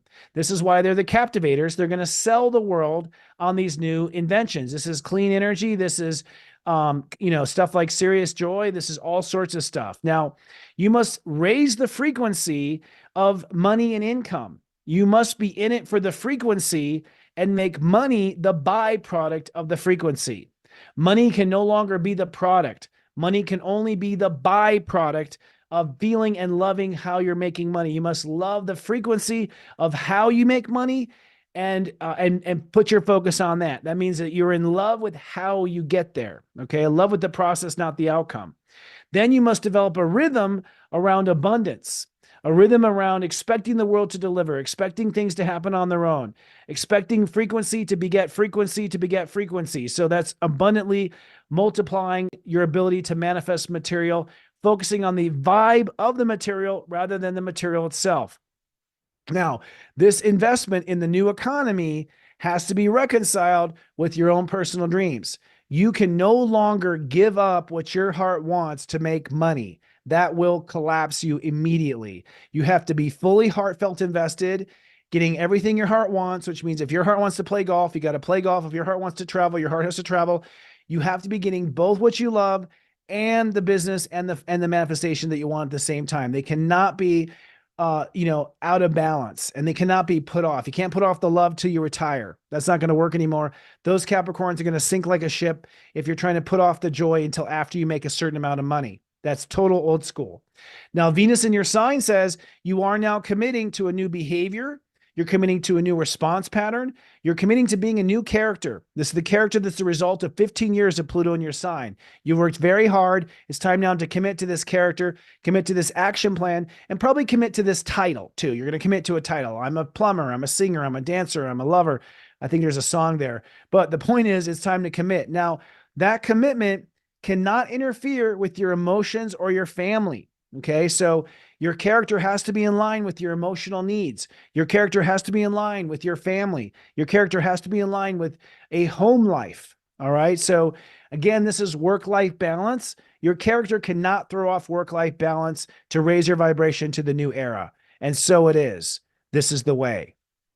Aquarius Aquarius says, happy birthday. I'm so excited for the Aquas. Aquas are going to teach us how to act in the new era. We're all going to end up acting like Aquarius is. God help us. But it's going to be fine. I know it's going to be fun, and I know it's going to be quirky and strange, which is why I like it. You now have to get into the high frequency of your behavior. All of your behavior must be high vibe. That means if you love it, do it. If you don't love it, don't do it. That's ultimately the filter. Is that the response you love, or is that the smackdown? A lot of Aquas like to smack down. That's the breakdown, breakthrough of Uranus. Uranus is the smackdown, and a lot of Aquas like to smack down. Smacking down is not super loving, okay? So I think those are going to get you in trouble. So you got to be in a synergy energy and behave according to your heart and let your heart rule. And yes, you'll be a little dorky, and yes, you'll be vulnerable, and yes, we're going to see your heart, but that's the whole point. If we don't see your heart, we're not going to follow your way. We're not going to do it like you if we don't think you're having a good time. The only way the world's going to follow you is if we think you're having a good time. So you have to get into this frequency of behaving according to your heart, being childlike, if you like, not childish, childlike. Now, you're going to get into a rhythm with your character and action plan. You are creating a character. And this character is a character that we've never seen before. The world has never seen your character before. That's why it's so cool, because we've never seen it. So it's time to get into a rhythm of who you are with no apologies and just to play it like you are a star on stage. You are the star we are shooting for in the new era. You are. This is a backwards to the age of Leo. Now the Aquas are the stars in the age of Aquarius, and we're in the dawn of the age, not the age yet. Now, this new behavior has to be in concert with your feelings. Your character has to keep you feeling strong. Your feelings can't get in the way of your character. You can't let your emotions ruin the party. You can't let your emotions have a temper tantrum. You can't let your family situation prevent you from being who you are. But being who you are cannot keep you away from your family. You have to be in your family. You have to be grounded. You are lightning, and you need the bottle to ground the lightning in the bottle. The only way you ground the lightning in the bottle is a very strong home and family life that gets you emotionally feeling grounded, whether it's pets or people or just plants that you were talking to, because I know you talk to all beings. Now, Venus at 17 degrees says you must commit now to your faith. If you have faith, then commit. All right. So you must commit to your faith. Commit to your spirituality, commit to your karmic lessons. But once you've committed to your karmic lessons, make sure your mind, which can be a little aggro at times and sometimes go too far, don't let your mind overstep your faith. Don't let your mind undercut your faith. Don't let your faith and your karma mess up your mind. Just because you had karma where you were once upon a time this, or once upon a time you failed at that, don't let that screw up your mojo with how you think or how you communicate. So your mind and your faith must work seamlessly, like a Tai Chi dance, okay, in this beautiful synergy for you to really pull off being the leader of the new era. And then the Pisces. Pisces, you are the dream weavers of the new era. You are going to show us what God is in the new era. Go figure. Pisces showing us what God is. I'm excited. And believe it or not, you actually haven't had a good chance to take a look at God. You are a walking embodiment of spirit, but you've been so busy with your own karma and your own stuff, you haven't really taken a good look at the universe. I don't know any Pisces who, I just don't happen to know any Pisces who are regularly talking to God until now. It's time to raise your frequency of spirituality. No matter what spirituality is for you now, it's time to take it to the next level. Okay. That basically is heart-based. If you love meditating, meditate. If you love walking and doing walking meditation, do that. If you love yoga, do that. It's whatever you love. If you love being in the Himalayas and talking to God there, if you love being in an ashram, if you love going to India, do that. So your synergy of spirituality is following your heart and what your heart wants. And that is going to invoke us to want to follow you. It's also now time to find your rhythm with God universe. So you're going to find a way to dance with God universe. This does mean that Pisces Dreamweavers are here to connect to God and become channels of God.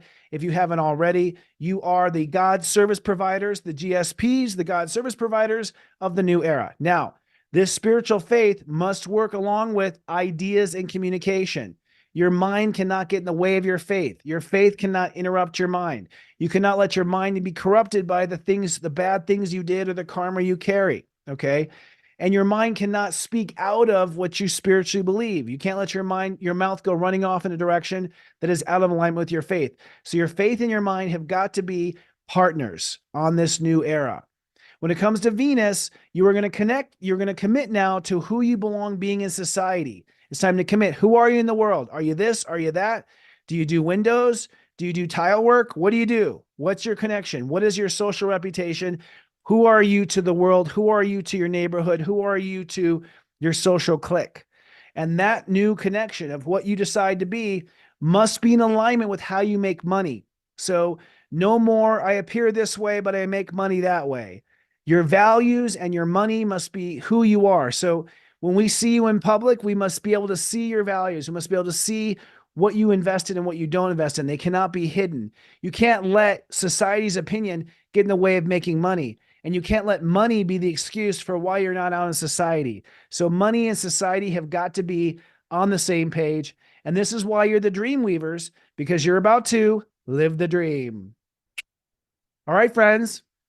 That is all we have for our astro weather here and our soul horoscopes and tea time. We're going to take a little intermission here. We're going to show the zodiac weather in a couple of commercials. And when I come back, Josh Siegel, master numerologist, will be with me on camera. Keep streaming. This zodiac weather is from Saturday, February 3rd to Friday, February 9th, 2024. Looking ahead at your weekend forecast, over the weekend, you're going to come to some clarity about the frequency and the vibration you need to live by. Let's drill down. On Saturday, we are predicting it to be cloudy, but feeling quite precise. The cloudiness is that you are in your head doing a lot of processing. Mercury is ruling the day on Saturday. It's a good day to communicate, to get the word out. But in essence, you are reframing your own view on reality, and you are recalculating how you want the future to go. With the moon in Scorpio, you're also drawing emotional boundaries between what was and what will be. On Sunday, it's sunny and hopeful. Step 15 means Venus rules the day. You'll find your heart is naturally open. It's a creative day, a resting day, and a receiving day. And on this day, you are accepting the idea you had yesterday that your life can change, that you can have a new reality. You're also accepting to your heart that it's time to redirect the course of your life. And with the moon in Sagittarius, you are feeling your story evolving. Looking ahead to the 5-day mood day forecast, over the week ahead, we move from step 16 to step 20. It ends with a new moon on Friday. And over the course of this week, you're going to decide and commit to a new lifestyle and then hold space for a new future. On Monday, it's sunny with a holy shift. Step 16 means that Neptune rules the day. This is going to be a very profound day on Monday. You're going to align your spiritual goals with your daily frequency. So you're going to figure out whether or not you're actually in tune with your spiritual purpose. You'll also have a lot of astrological aspects happening. Mercury will enter into Aquarius. Venus will square Chiron, which means you'll reconcile with relationships. The Sun will sextile Chiron, which means you'll reconcile with relationships. And Mercury will conjoin Pluto, which means you'll have a ground zero moment to think a new way. The moon in Sagittarius will bring a feeling of adventure and excitement as you know your story is racing ahead. On Tuesday, it's sunny and sharp. Step 17 means that Saturn rules the day, and with the moon in Capricorn, that energy is double down with our feelings. This is the day where you will decide to elevate your life and commit to the course. Venus will square the nodes, which means those commitments will be aligned with an actual action plan. And the Sun sextiles the North Node, which means your heart is also aligning it with an action plan. On Wednesday, it's sunny and hearty. Step 18 means this is a Mars-ruled day. This is a day where you are ready to activate that new rhythm in your life, and you are likely feeling the change. With the moon in Capricorn, it's all about business. On Thursday, it's sunny and determined. Step 19 means it's an Earth-ruled day. So this is the day where you stay the course, you follow through, and you manifest this new frequency in your life. This will call in a new dimension in how you see your life. And with the Sun squaring Uranus in Taurus, it also means that you are seeing manifestation potential. And then on Friday, it's cloudy with a chance of lightning. Step 20 means the moon rules the day, and how appropriate, it's the new moon in Aquarius. You are emotionally investing in the future, and you are tuning into the new era. The moon will apex in Aquarius and shift to Pisces by the end of the day. It's Sirius Joy, Joy, Joy. Astrology guidance? You can enjoy an entire month of personalized astrology services for just $3.99. At Sirius Joy, we pride ourselves on providing astrology enthusiasts with exactly what they're looking for. Daily personalized inspiration that speaks directly to the heart. Sign up today and you'll receive personalized messages straight to your phone 7 days a week. And that's just half of it. You'll also get access to our exclusive members-only site with tons of amazing features. Experience the most accurate astrology service on the web at SiriusJoy.Cloud.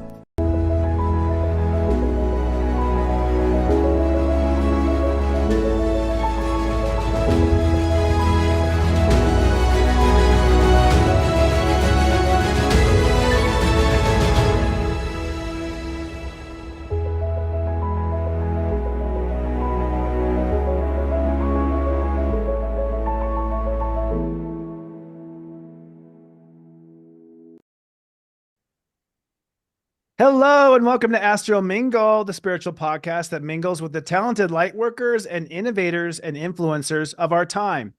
As you know, numbers play a big part of interpretation for us astrologers, all the degrees and whatnot. The mystical language behind numerology plays powerfully into our consciousness and our direction in life. And tonight's guest is a numerological maestro. Josh Siegel is recognized as one of the foremost authorities on numerology in the United States. He has brought a fresh and compelling new face to the ancient science by translating the mystical system of numbers into the modern mindset of today. By employing his highly advanced system of calculations, Josh is able to quickly identify core issues, give instant clarity to questions, interpret the meaning of seemingly random events, and empower you to change counterproductive patterns in order to welcome into your life happiness and prosperity. From top celebrities to Fortune 500 executives, professionals, and homemakers, his diverse clientele includes people of all ages and walks of life. He's been featured in Goop, In Style, Well, Good, Bustle, Glamour UK, and many more. Please join me in sending waves of love and gratitude and welcome our guest, Step 19 Libra, Josh Siegel. Hello, sir. Hey, thank you for having me. Thanks for coming, man. Like I said backstage, I've been, well, first of all, I geek out on numbers myself, so this is like for me an extrasensory celebrity, Right. that you're so involved in this. It's great to see you coming out too. I saw an interview. So let's just talk about your background a little bit and dive right into it because I want to geek out Sure. on the numbers. Yeah. I guess you have a very scientific background. Your mom was literally an Einstein who taught at UCLA. Or Yeah. descendant. Yeah. My mother, your father, a she lawyer. was. Yeah, Yeah. she was. I mean, that was her maiden name. And she kept it. So I guess wouldn't you if you were a professor? So Heck yeah. So Yeah, I mean- known as Professor Einstein, and father was a luminary in labor law. He was a former director of the National Labor Relations Board. He went into private practice. Both highly educated, intellectuals of a high kind, I would say. Yeah. And, So you came from a very academic childhood. And yet you went down a very mystical, spiritual direction. So would you mind sharing sort of how that unfolded? Because a lot of people here like to follow in footsteps like yours. Well, as you stated, it was definitely unorthodox from someone from my kind of family to move into something like this. And I think I would even say my mother was a bit concerned about it at first. But she's no longer with us. But I definitely had an innate desire to understand things a little more deeply than what is taught in school and, what is sort of bandied about by my parents. And I would ask them, questions about life that I thought were, insightful, and they couldn't answer them. And I realized at some point that what I was feeling was that I was sensing there was more to life than what was being presented to me. And that kind of put me on a bit of a journey to discover if there really was more to life than what we see and what we experience in this phenomenal world. But I will say this: I never ventured completely off from what I was, raised to do, which is to, research, to, delve into things and see if they're true or not. I mean, I still consider myself a skeptic today, and but a true skeptic, which is not. I don't have, we're not debunking. A debunker is not a skeptic. They have a predisposition to try to disprove something. I want to know the truth. I want to Yeah. know wherever it lies. I will search, and I went on a search for years. I mean, just to give you an idea, I've been doing this for over 25 years, and I've done at least 20,000 sessions. Wow. And I've worked with every single kind of, and they're case studies to me. Yes. And they really are. And what I found at the heart of my research was we are all born with some sort of preordained lesson or code. The code tells us what some of these, if you want to call it, destined challenges and limitations that you were meant to go through. And this pushes you to grow and evolve as a soul. And then eventually you will go out into the world and you'll have a program going on in the background, and you will attract people and circumstances and Shakespearean dramas and relationships. And they will all essentially mirror back to you where you are on your path to waking up out of your sort of code matrix into your higher purpose. And I literally spent, for the better part of my life studying this to prove that indeed there is a code to life. And I think the implications are pretty large. I mean, if there is a code to life, then that means we're here for a reason, and it's not just a giant mistake. Yes, which is really comforting to know. Yeah. And I'll just say to our audience, you have the Sun conjunct Jupiter, which is a person who has insatiable appetite for knowledge, like just never ending. You'll be asking a question in your final breath. Probably. And I have a Sagittarius rising, so Jupiter is the ruler planet. Doubly so. Yeah, even so. Were you into numbers growing up? Like, men get into numbers with like sports betting and stocks, and we get into numbers. Like, so men have a natural association with some type of numbers. Were you hyper number aware growing up, or is it something that sort of just you discovered? I did well in mathematics, probably above average student in mathematics, but nothing too crazy. I think what happened was, when I really look back as to what started this whole thing, is that I was adopted and I grew up in a Jewish family. And I think if you were going to study anything mystical, Kabbalah or Hebrew mysticism is going to be something you're going to be looking into. It was deemed okay, by my parents, right? And so I delved into Jewish mysticism but a little bit more in a scholarly type way. And I was astonished to find that numbers were a major part of this Hebrew mysticism, to such an extent that I would say that at least 50% of the teachings are based on permutations of numbers and letters and codes. And it's this remarkable thing. And what I realized at that point was that numbers and mathematics are a part of some sort of divine language, some intelligence in the universe.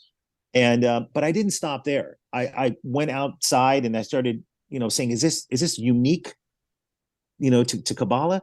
And it wasn't. What I found in my studies, and by the way, this is fairly provable because it's all scholarly research now, that almost every single world, religion and spiritual tradition, the vast majority of them all have at their heart a secret, mystical, symbolic usage of numbers to describe the way the universe works, how the divine mind works, the intelligence around us.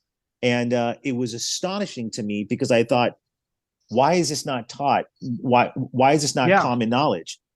Again, what I'm saying here is very provable. I mean, it's, written in the annals of time, in mythology, and written in holy books.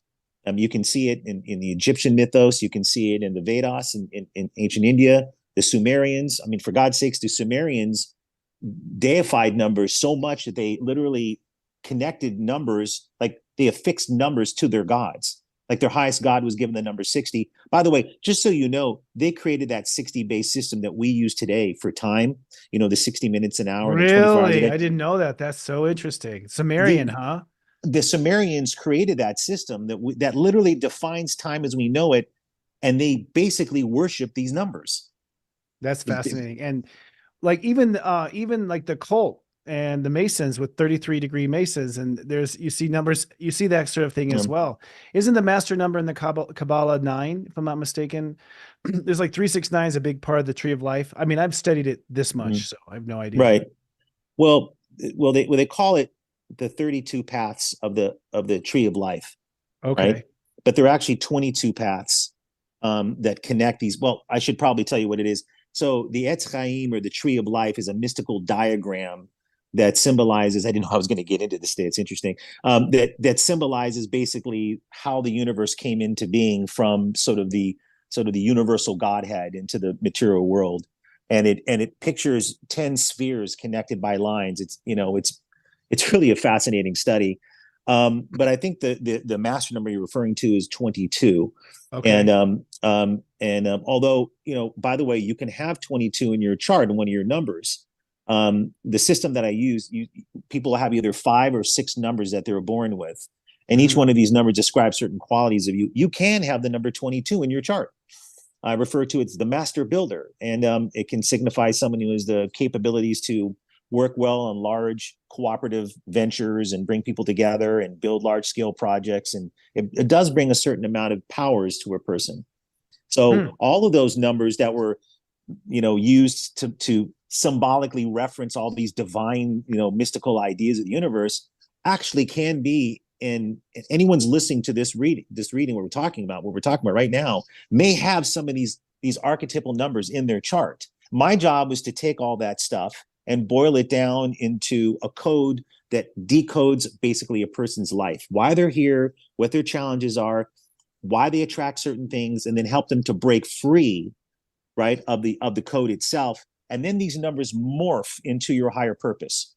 So that's all part of it. Yeah. So that you just bring it something I never known about numerology, or maybe it's just your revolutionary approach to numerology. I don't know the difference, but the idea that you're saying we're born with a certain signature of numbers, but we're here to rise above those numbers, or do we seek to become a different number altogether? No, the numbers, there are different levels of awareness associated with the number. Yep. Right. Okay. So you can take for example the number 8, right? Okay.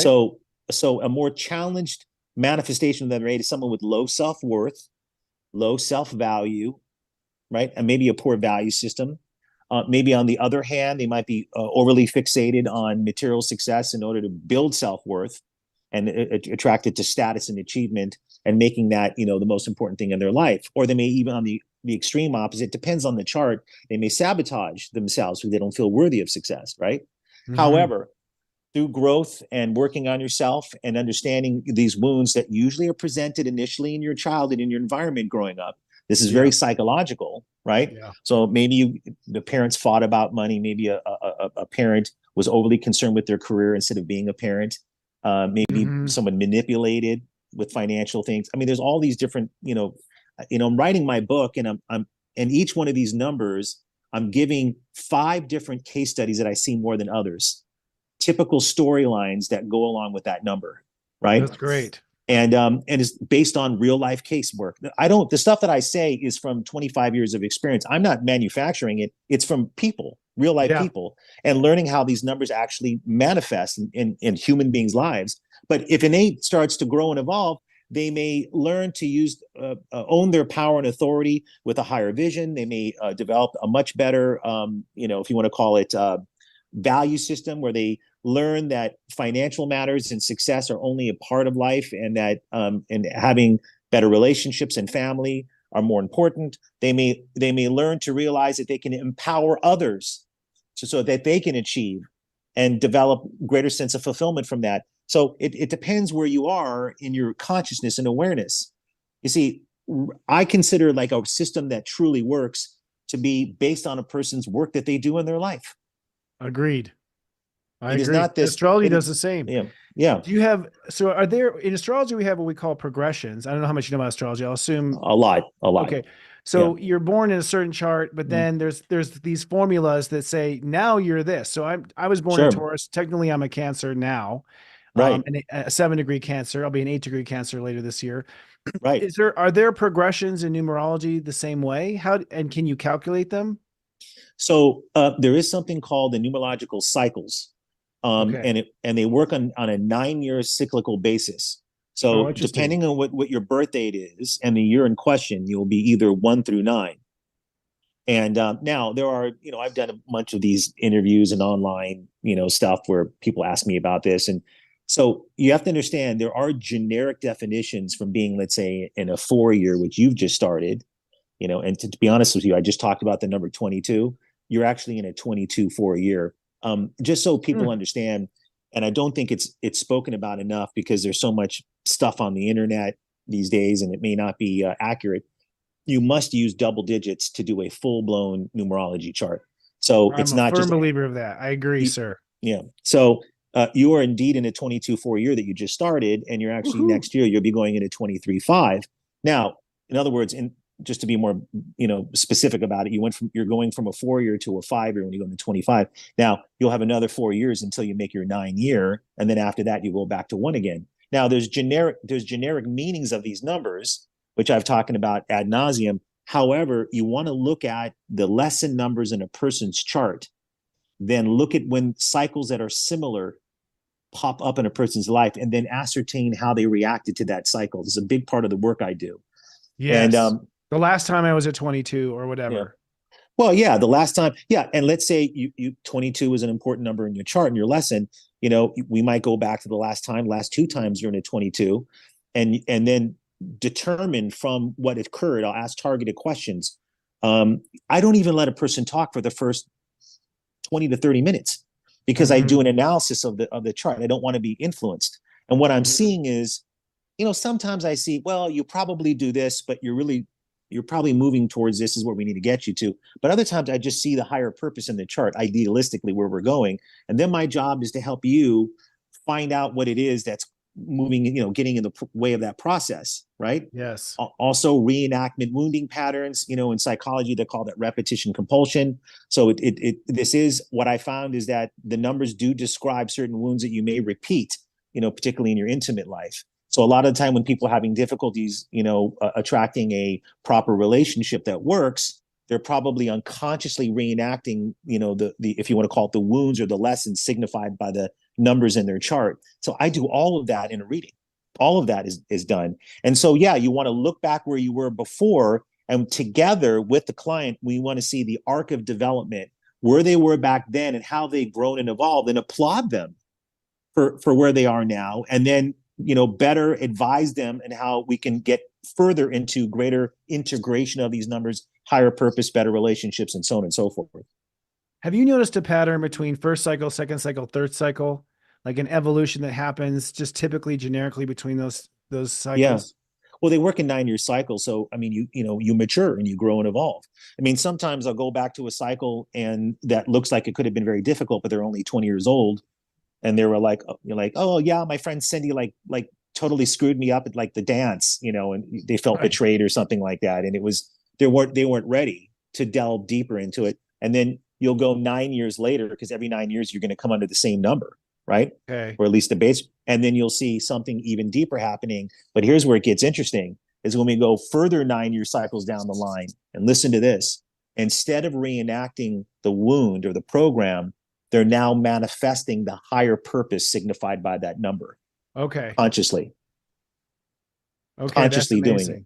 Yeah. Isn't it? So yeah, and it is amazing. It reminds me of Chiron in astrology, because Chiron in astrology, they call the wounded healer. Right. So the wound ends up really being your core purpose, because, and usually the first round is introduction to the wound, Cindy screaming at the dance. Right. And then usually the second Cindy. one, the second one is like, now it's Marsha at my friend's wedding. Yeah. So you like see a reflection of it, but it's less so, and you're a little bit more skilled at this time. And then the next time you leave her at the dance, exactly. Right. So you see this like slow growth, I find, in my clients.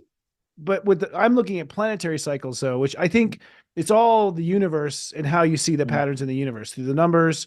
Some people give accurate readings with just dropping wax and water. It's like, whoa, but it's fascinating to see those patterns. Interesting. Yeah. You had mentioned in another interview I was watching you in doing research, and you had said in numerology, your greatest wound is something. Is it your purpose? I can't remember what you had equated. I have proven in my work that your greatest wound is directly correlated to your higher purpose, what you're here to do. Okay. Yeah, that's brilliant. Yeah. And I think it's the most revolutionary thing that I found. And again, I don't say that lightly. I'm saying that I've had that duplicated and reduplicated tens of thousands of times. Yeah. So I know this to be true. And I think it's a very positive thing to understand that whatever lessons you're going through and difficulties in life, there's a reason for it. And there's a payoff if you tackle it, if you work through it, if you take the responsibility to say, I'm going to do my best to heal and change my life and change patterns, there will be a payoff. And what I found is that there's these parts of yourself that wasn't supported, parts of yourself that might have been rejected, part of yourself that might be in conflict because of your environment. Mm-hmm. And you may go out into the world and you may, relive or replay that conflict or that part of you that's rejected by attracting people to reject that, or be, people that, get in your way of, manifesting your true self. But what's so amazing about it is that sometimes people will work in a field that's associated to their higher purpose without even knowing it. Mm-hmm. Or they'll date someone, have a relationship with someone who's doing it. Right. Mm-hmm. Or they'll have a relationship with someone who blocks that out of their own insecurity. It's all this. I'm telling you, life is literally a matrix. It truly is.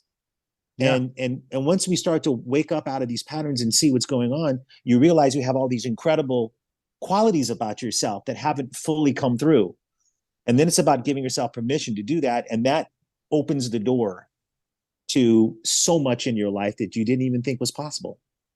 So from your theorem, I mean, one could step back and say the purpose of life is to heal, like to face our wounds, or at least in this lifetime. Maybe in a 1,000 years, that equation will change. I don't know if we actually do heal.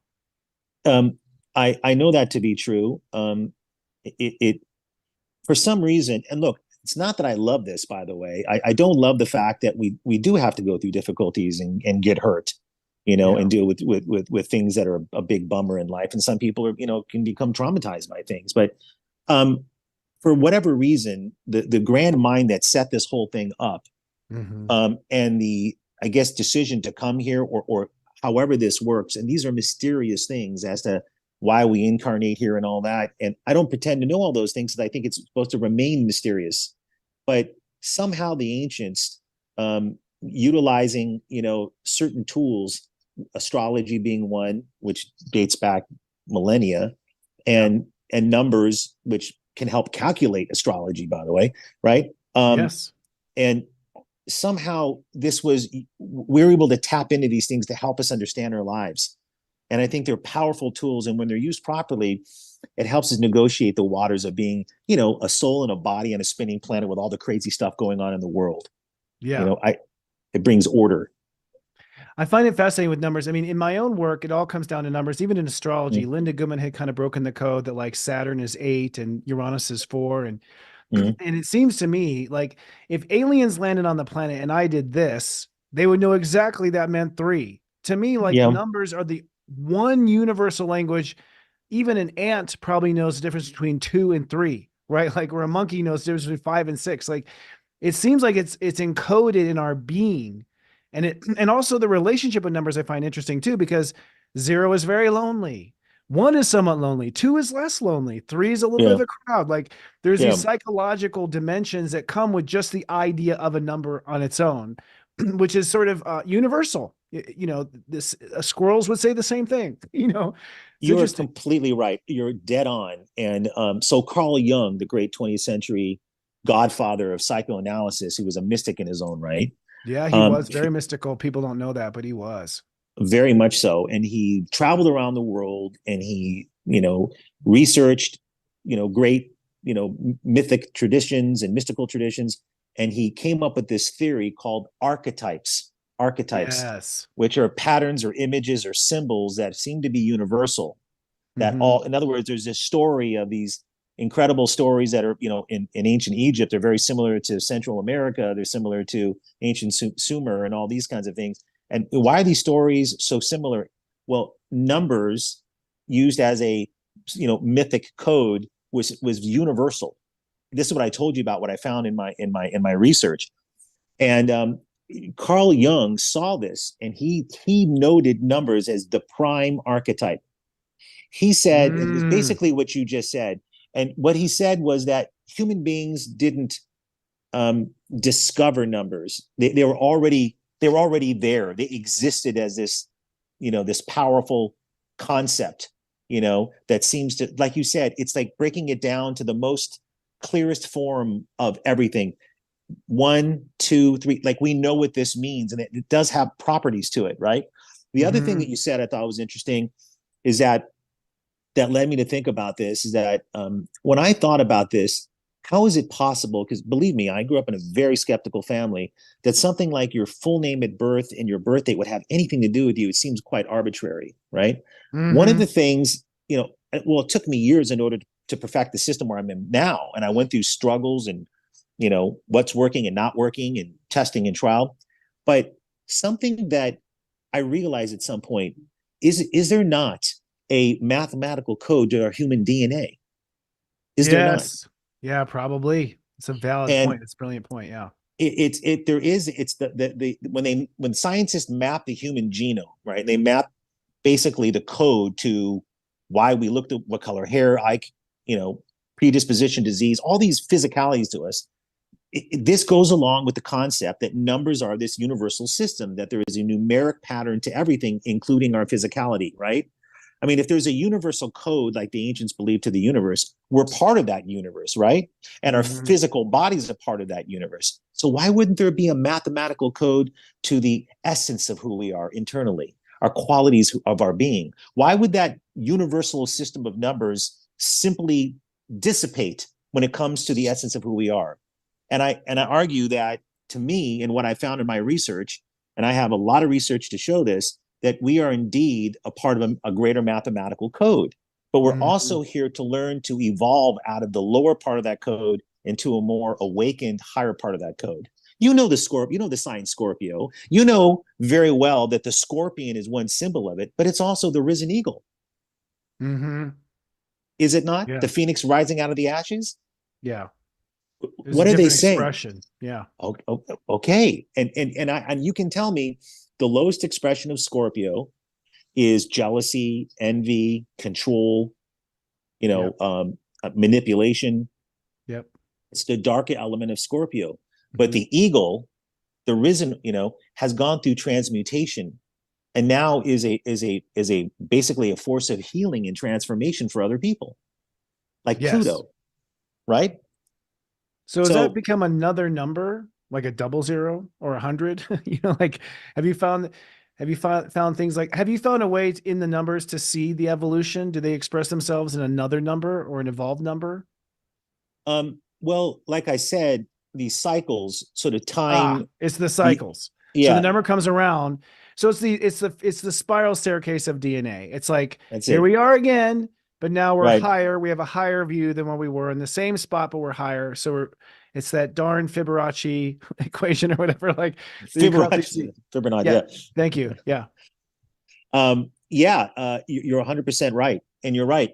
When you brilliantly connected sort of the transit of Chiron, back to this wounding point, the wounded healer, and how it touches on that wound. Well, you will do that later on in life. And, sometimes we have to do it in gradual steps, right? And I'm very patient with people because I understand the process, right?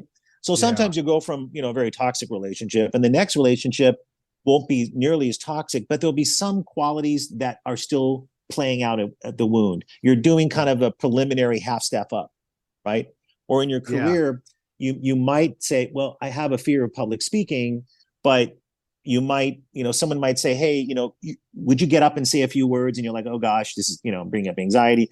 And you do it and it goes much better than you think. And you realize that there's a talent in there that's untapped, right? So all of it is sort of evolving and waking up. I mean, the humanity is doing that, on some level. And then, but there'll be times when humanity regresses as well. We step back. I saw in one of your interviews, you'd said that Pythagoras is considered the godfather of numerology. I had no idea. Of course, Pythagoras' theorem, from geometry, but was he literally into this same association of numbers and character as well? Did he make that leap? Where's that idea come from? Well, there's some things, his teachings are very well known. He taught that numbers were a manifestation of the divine.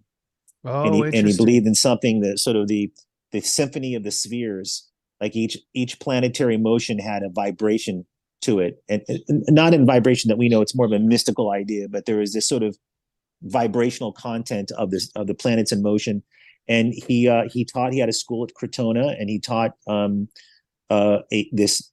first of all, you had to take a 5-year vow of silence before you even were admitted and then he could decide. 5 years. Yeah, yeah. And what's 5 mean in your mind?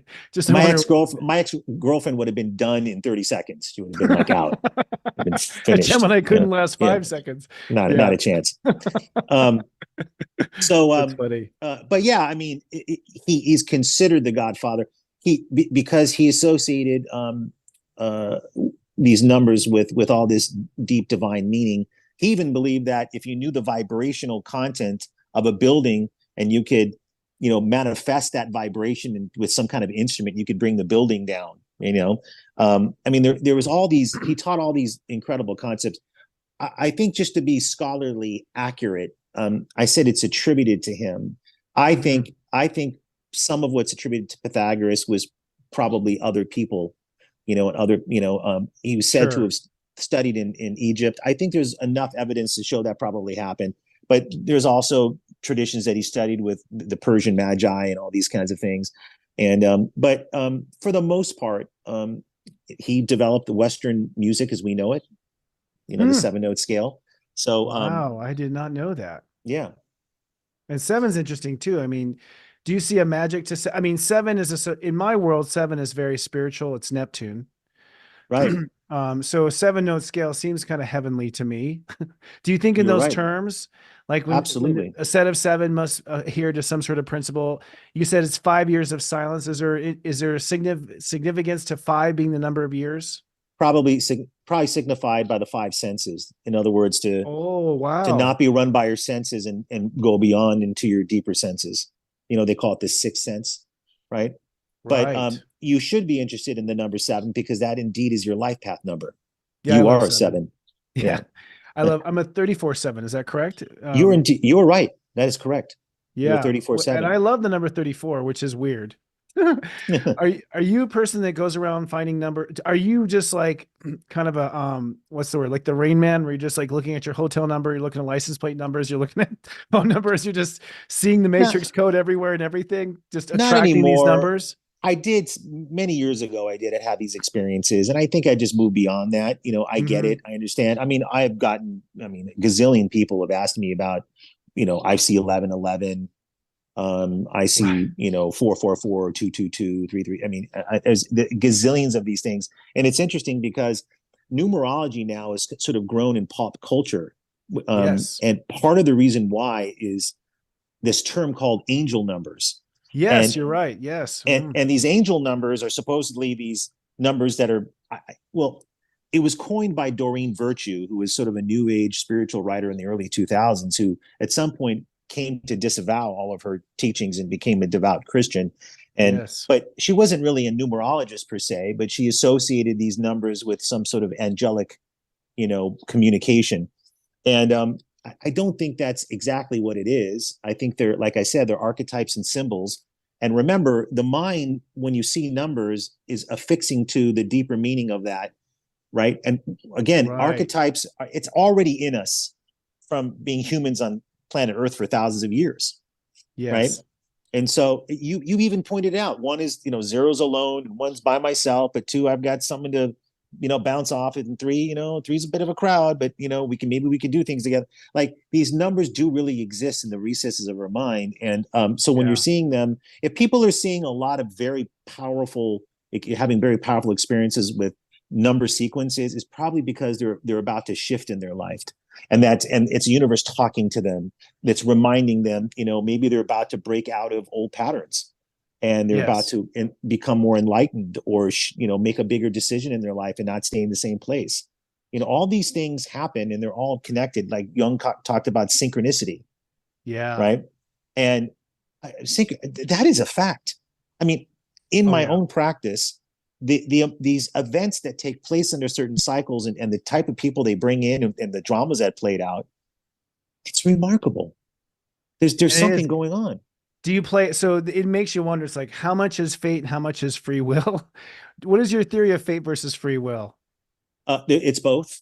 It's both. The fate is what you're born with, right? Mm-hmm. So I had kind of a wild situation. My birth mother was as a teenager, and she was somehow landed a contract in the late 60s as a singer-songwriter. My birth father was a bit of a rock star and had a couple of hit songs, and they met in some hippie concert, and then they started having, an affair, and the next thing she gets pregnant with me, and then he doesn't want anything to do with it. And then she's like, I can't afford to, bring up this child. I don't have my life together. And then she wants to make sure that I grew up in a Jewish family because a lot of her friends were Jewish. And then next thing you know, I'm raised by these intellectual Jews, in Pacific Palisades. And it's just, the whole storyline is so weird, Right. And That's even the I fate. think, yeah, that is so fate. I mean, how do you even draw that up? Right.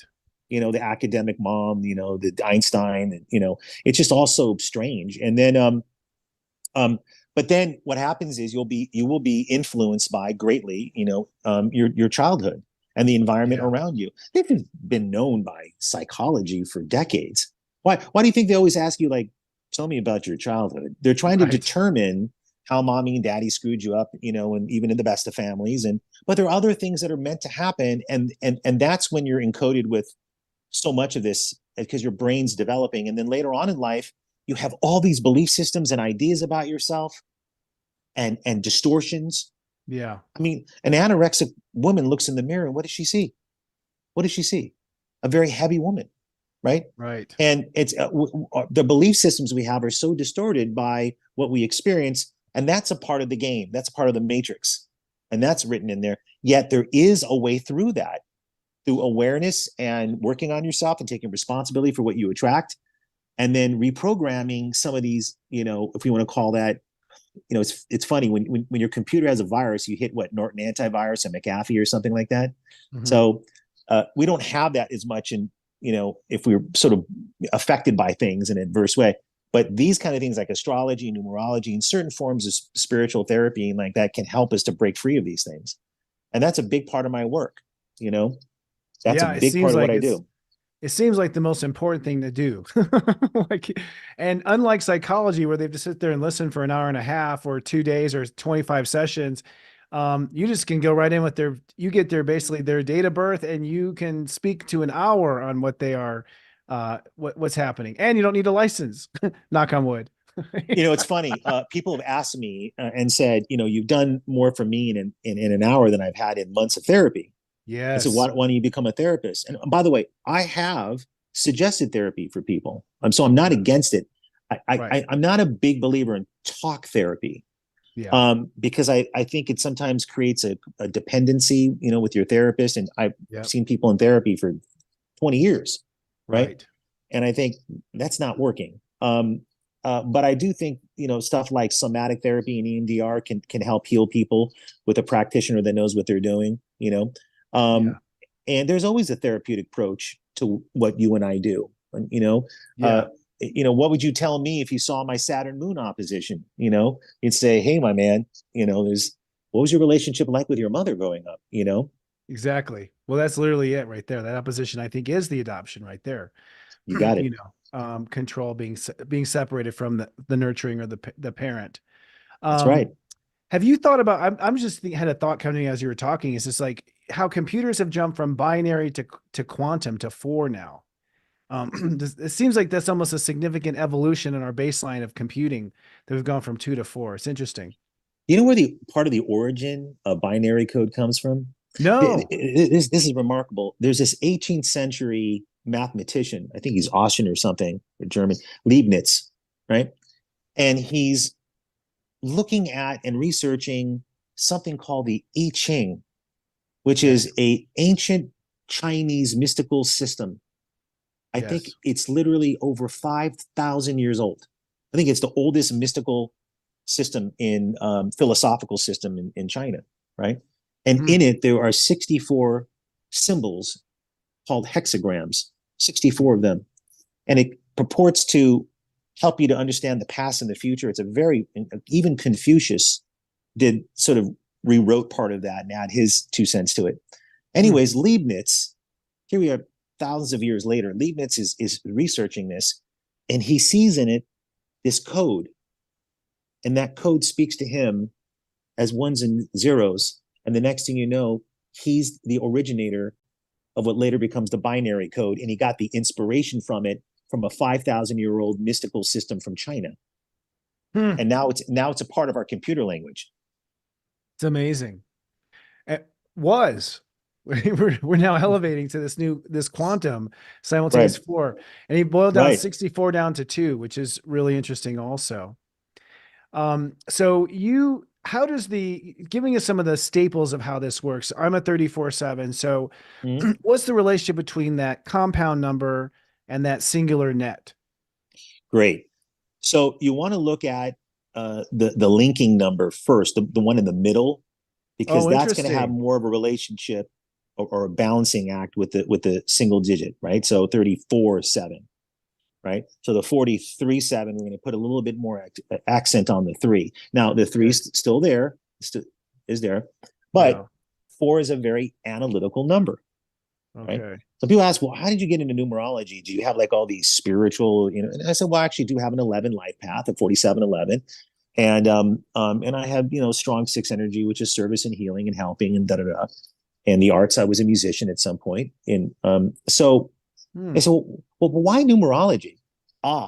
Well, 4. 4 is an analytical number. 4 rules numbers. 4 rules the analytical process. That's Now, interesting. in your chart, 4 is learning to balance with and integrate with the 7. Now, the 7's looking for deeper meaning in things. 7 can be mystical or spiritual. Not all the time, by the way.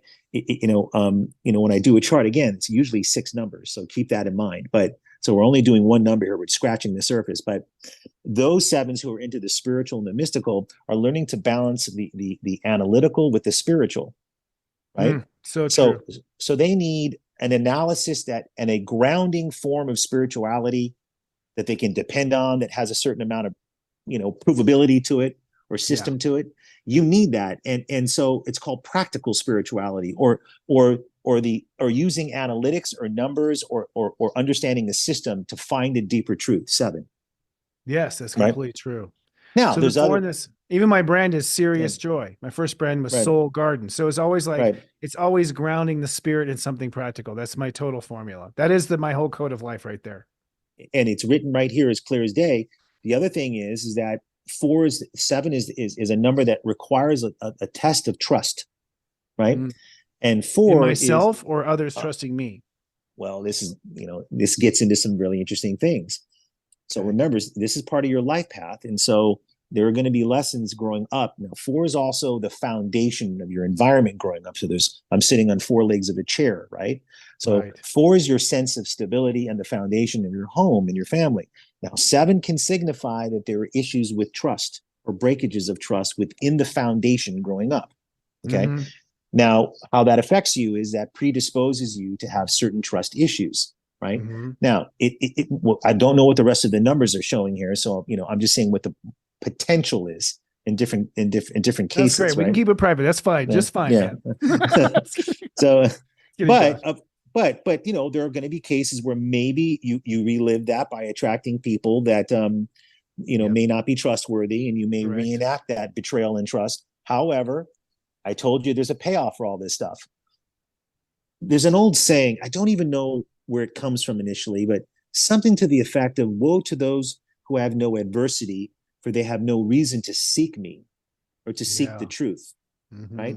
So 7s may go through those experiences initially, but then it challenges them to find their own truth, and truth becomes imperative for them as a cathartic healing process. So I'm saying part of the reason why you're good at what you do and why you went into the field that you did is because you were wounded in that department and you looked for deeper answers in truth to sort of heal that. And then truth became very important. And then, of course, what does a 7 do vocationally? 7 is the advisor, the consultant, the teacher, the one that knows. So people come to you to seek knowledge and information. That's what 7 rules. Right. Yes. Now, again, there might be other numbers in your chart that may signify, other higher consciousness, like an 11. You may also have some healing ability, things, you also may have some performance quality in your chart, because not every astrologer has a great, successful podcast, but you do. You're very comfortable in that kind of environment. Why is that? Well, you're going to see that as well. You may have performance energy in your chart, like a 19, or a 91. Performance.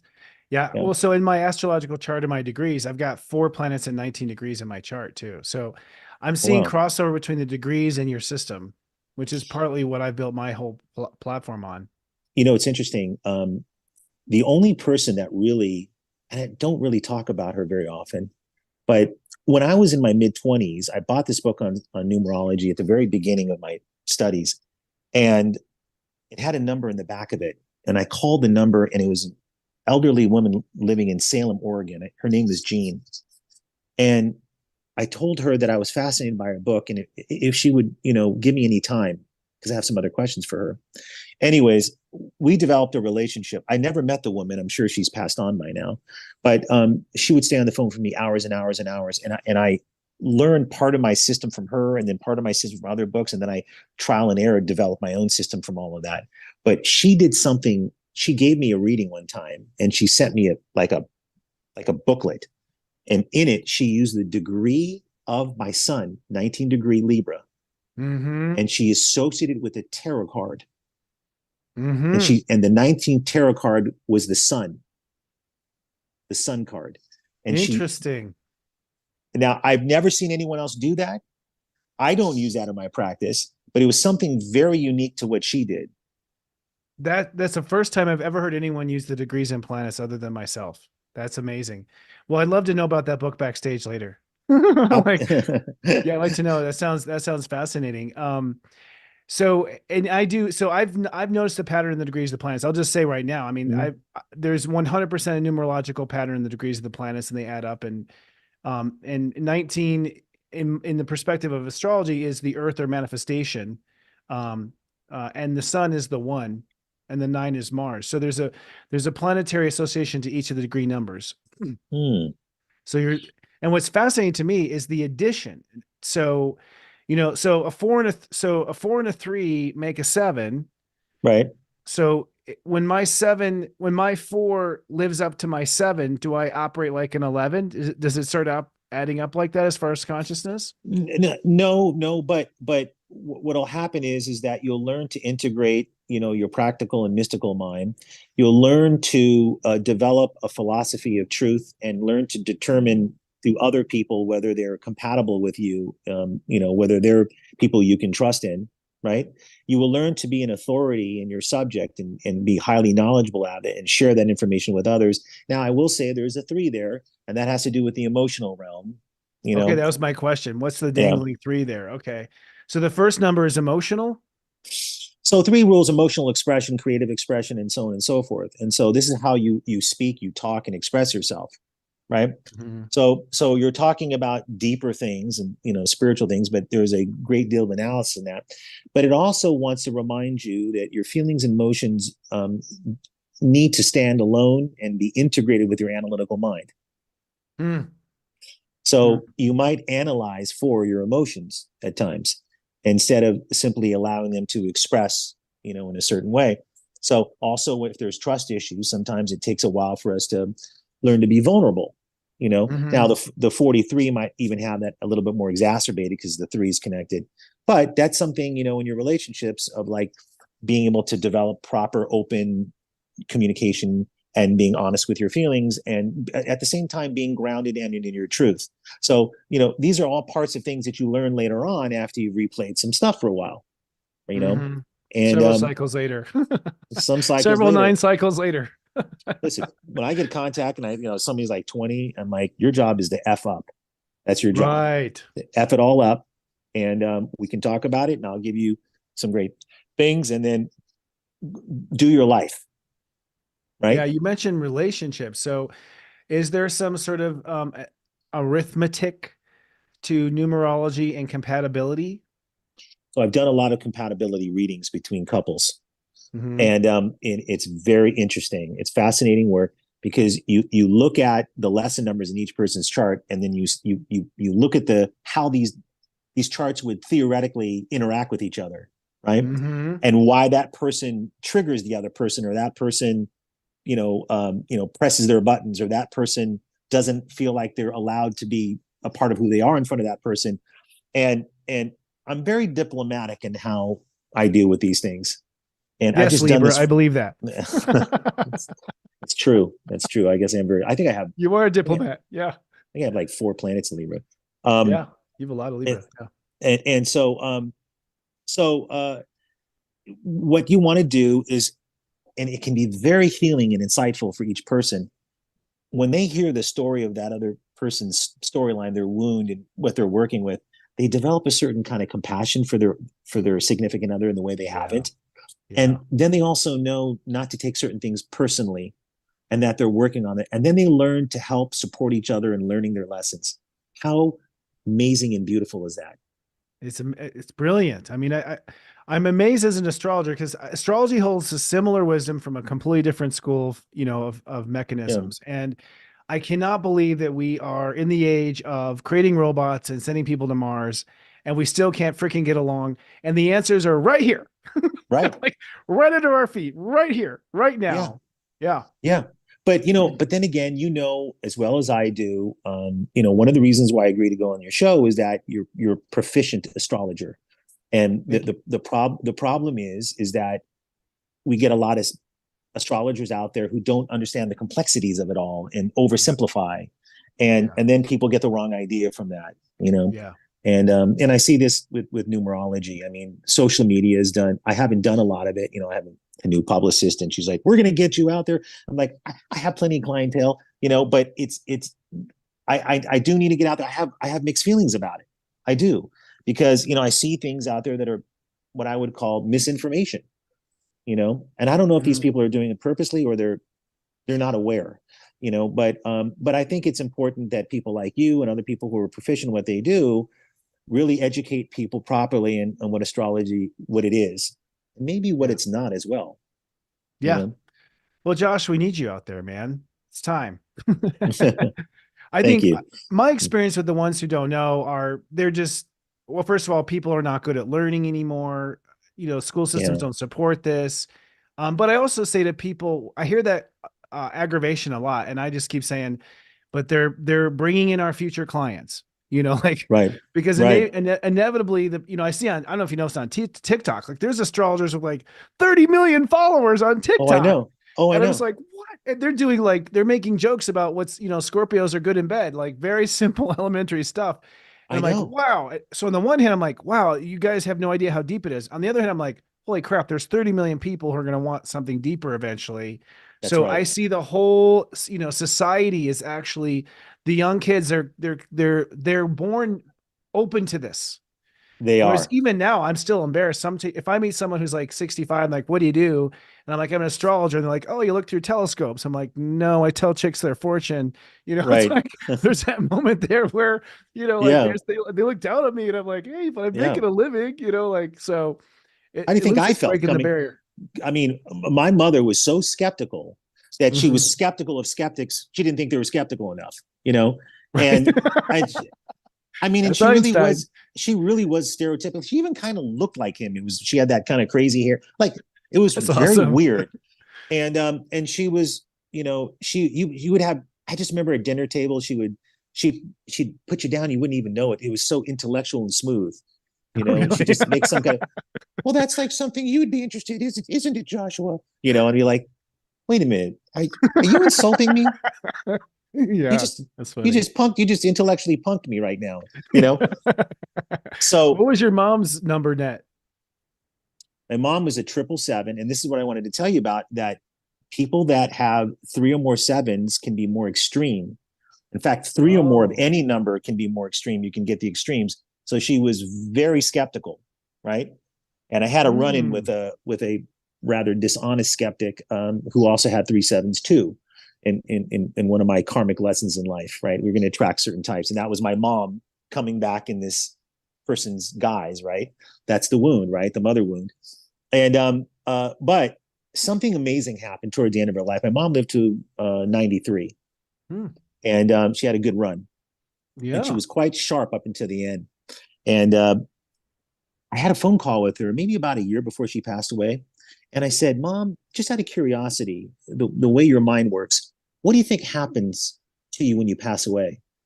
What do you think? What do you think is going to happen to you? That's a great question. Yeah. And she said to me, I think I'll become a ball of light and go off into the infinite universe. Wow. And I sat there. I'm almost getting choked up thinking about it.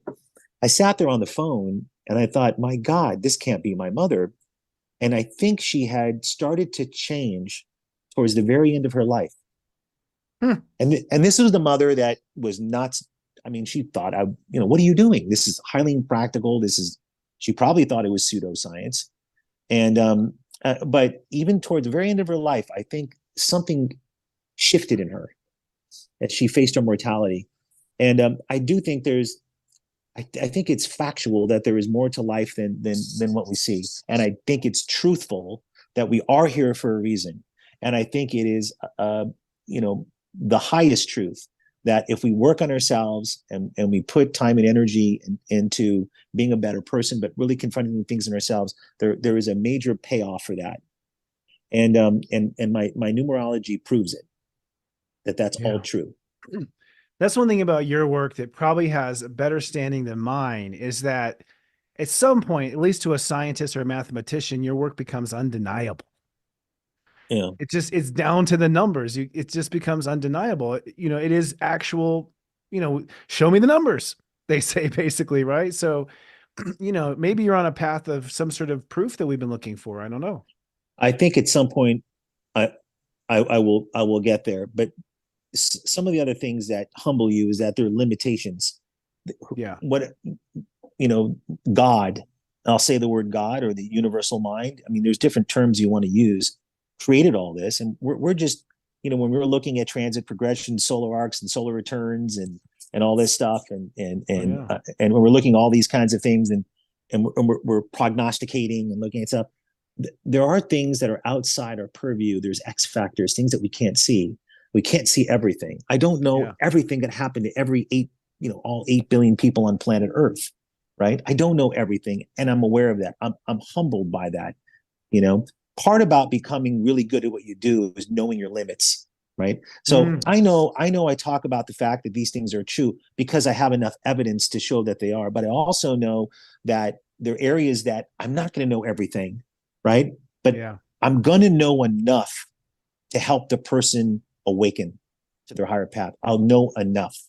And I'll know the salient points, the important points. The other stuff, there's different versions. Like I said in my book, I'll have a few different, possibilities of what may have contributed to this lesson. Where did I get that? From clients, case studies.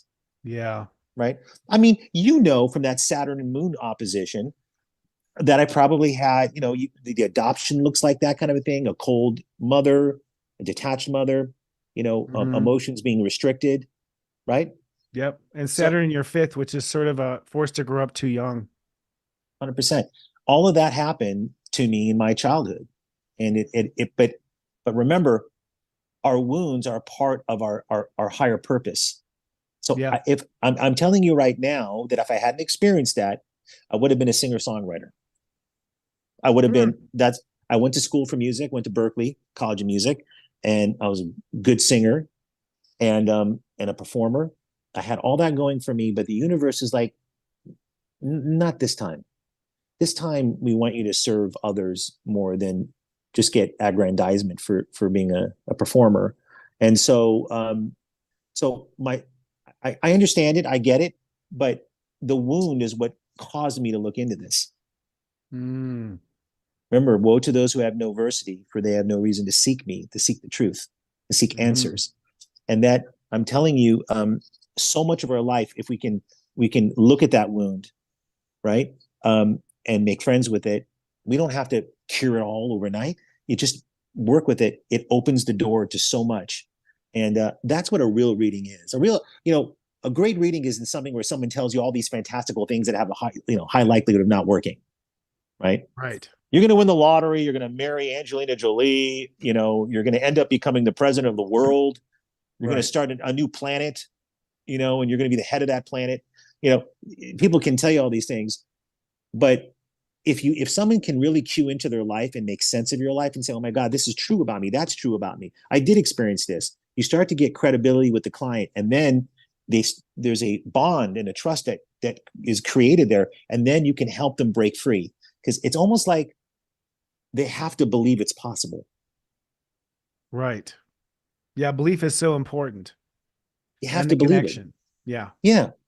You know, you can tell me, oh, you have Sun conjunct Jupiter, and you can say you're, you know, maybe you're funny or you're philosophical or you're, you know, and it may be even in some cases a fortunate situation for me, but we always have to look at that. I say my power is my Sun, my Moon Saturn opposition. That's my power.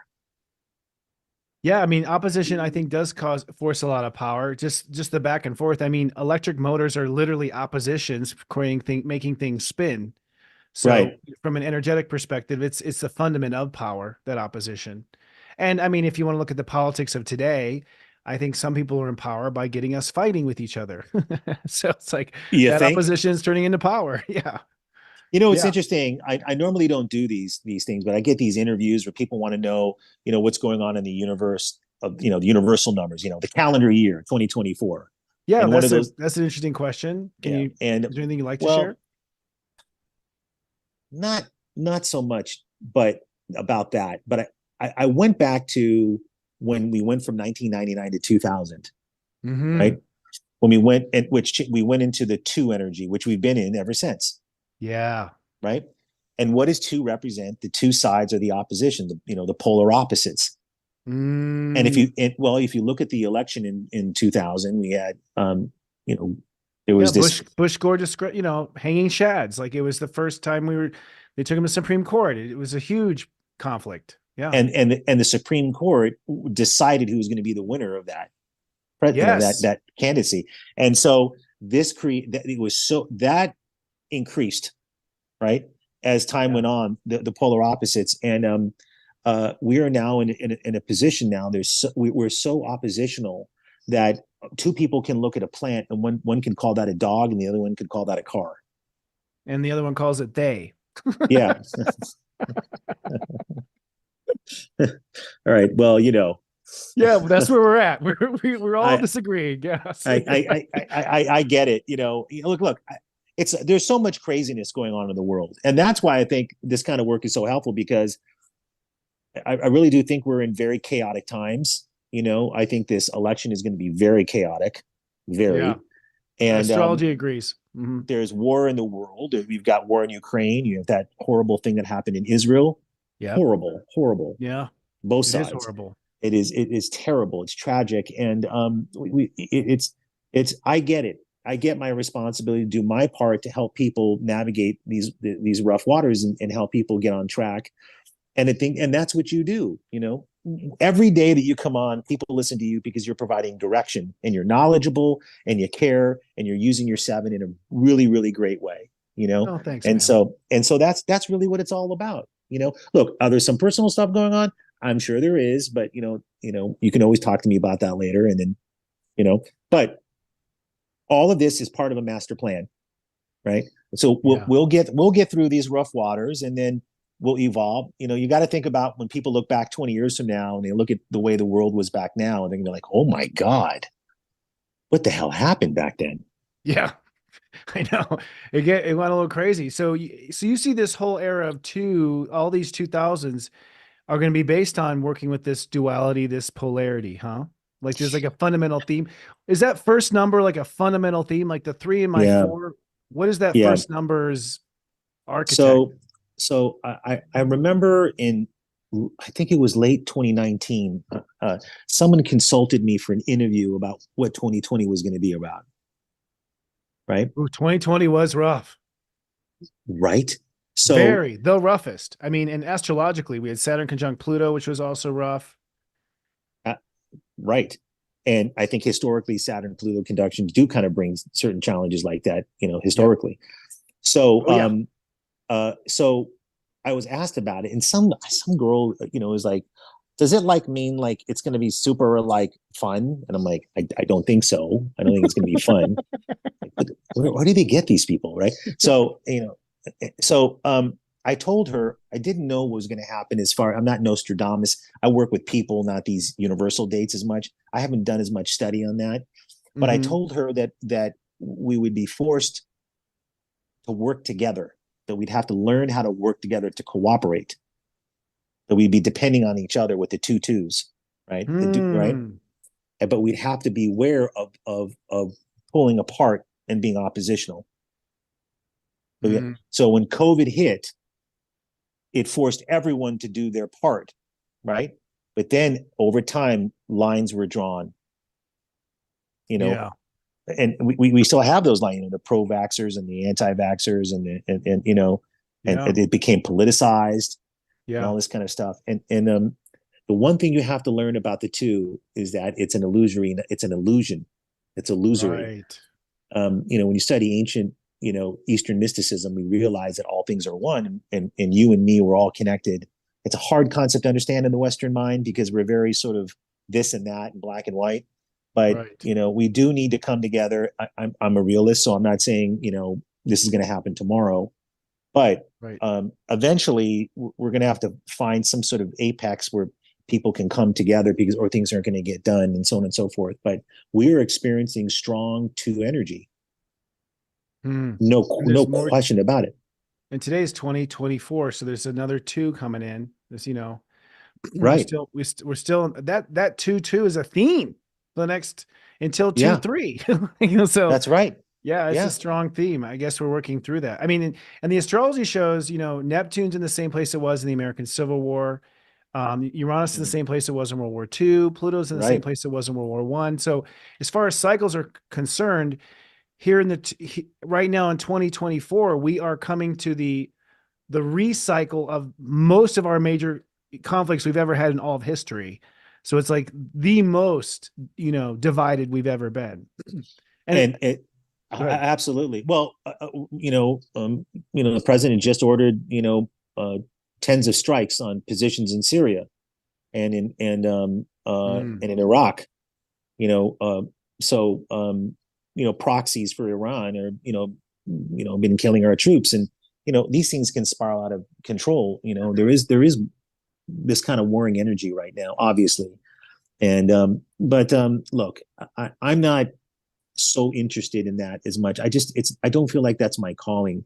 My calling is to work with human beings and people of all ages and types. And by the way, I don't find celebrities anymore that much fascinating than the average person, you know. Mm-hmm. And Yeah. and part of the reason why is that if they're a very big celebrity, it actually is difficult because some things you see in there and you go, oh, but you know that about me, right? Because so much of their information is out, right? So Oh yeah, I've had that experience. I've mhm, read a few, and it's like there's this distrust that you research them. right. There's no affirmation of the reading being accurate because they don't want anything getting out, even after you sign the NDA. Oh, so So, they make you sign those? Oh my God, oh yeah, a yeah, and it's hundred just thousand dollars if they hear about the reading. So you know, totally. It's just like, it's look, I'm really here to help you, and well, I'm here to help you because you are an idol for others. And if I help mm, you, then and you vibrate great, then the world's gonna be yeah, great. You know, right. but yeah, there's a lot of paranoia and there's a lot of disrespect. Like, well, let me consult two other astrologers. It's like, well, Mm. fine. You know, like, go Well, the ahead and good news is consult me. there's not as many numerologists, so I usually don't get that. You Okay, know, yeah, there's not um, actually. um, I'm amazed there's not more numerologists. Have you considered opening a school? Because you know so much and you've come up with your own revolutionary, you call it revolutionary numerology. So you basically have found your own algorithms, I'm assuming. 100%. Yeah, Hmm. yeah, And those are trade and secrets, I'm sure, until at some point some you're published, right? pretty much. Yeah, I mean, my first book is a simplified understanding of my research, and I'm not going to. It's going to be for every person. I'm not going to sit there and do a book this big. You know, one great astrologer. I don't know if you've heard of Noel Tyl, Tyl. You can look him up. He wrote a book called Synthesis and Counseling, and it was this big, and he popularized uh, well, solar arcs instead of progressions. And Wow. Okay, I it's didn't know that. some solar arcs are a beautiful system, and Yep. he's passed on. I consider him one of the best astrologers. Personally, I didn't like him, so I'm being very objective. You know, I got a reading from him, and he was kind of a dickhead. But I That's was like, funny. oh, he's very, you know, he was a 100 flat, so he was very sort of self-aggrandizing and, you know, ego oriented and things like that. But being very objective, I consider him one of the greatest astrologers ever, and he leaves a body of work. But you know, one of these books is so thick; it's like I'm not going to put out a book like that, so people are going to sit there and go, "Oh my God!" I'm going to put out a book that people can start to understand their numbers and work with it on a daily level, right? So, Yeah, good for but you. I think at some point, you're right. I'm going to be teaching and doing other things like that. I think it's kind of my duty now with some of the stuff that's coming out here. Like I'm sure you've been doing this for what, at least 20 years?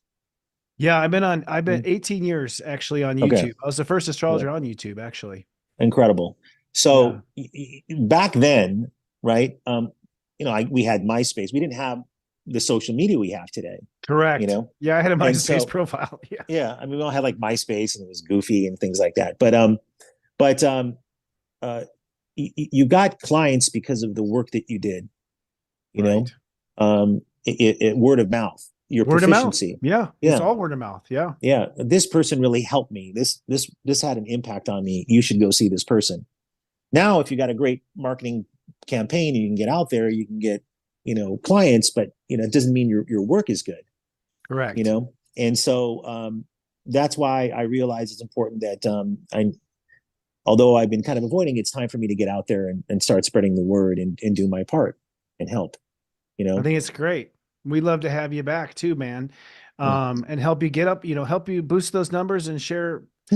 Everyone in my audience is loving you, by the way. So you'll be able to go back and watch this interview and the live chat. Oh, great. I do think you need a YouTube channel. No, I'm not going to preach, but like, go for it, man. Like, I think there's just something undeniable about, so in all the mysticism, okay. Cause when I first started, I was afraid to use the God word because people were so damaged from religion. I was afraid to say I was an astrologer. Like, people were so resistant. Now people are really hungry.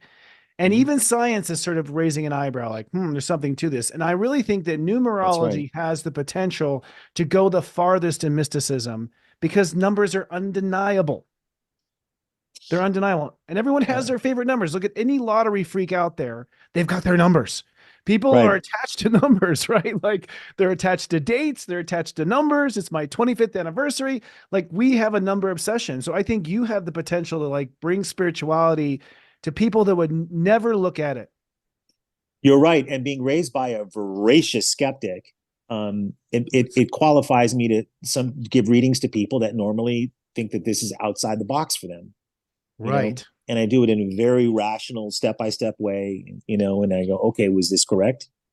Well, I guess it was, and you develop a rapport with people. One of the gifts about being good in this field, and I intuitively think that you have this, is that it's not about just being right about the information or being proficient what you do. It's how you relate that information or relay that to others. And sometimes you have to feel it out. There are certain people that are a little bit more blocked, and there's people that are very more open, and there's people that are a little more skeptical, and there's a little bit of people that are a little too believing in everything.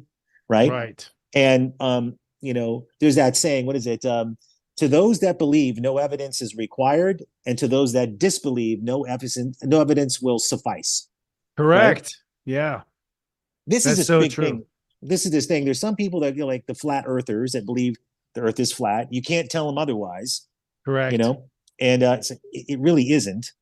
Yeah, I don't think so. Every planet seems round. We'd be the only flat one in the solar system.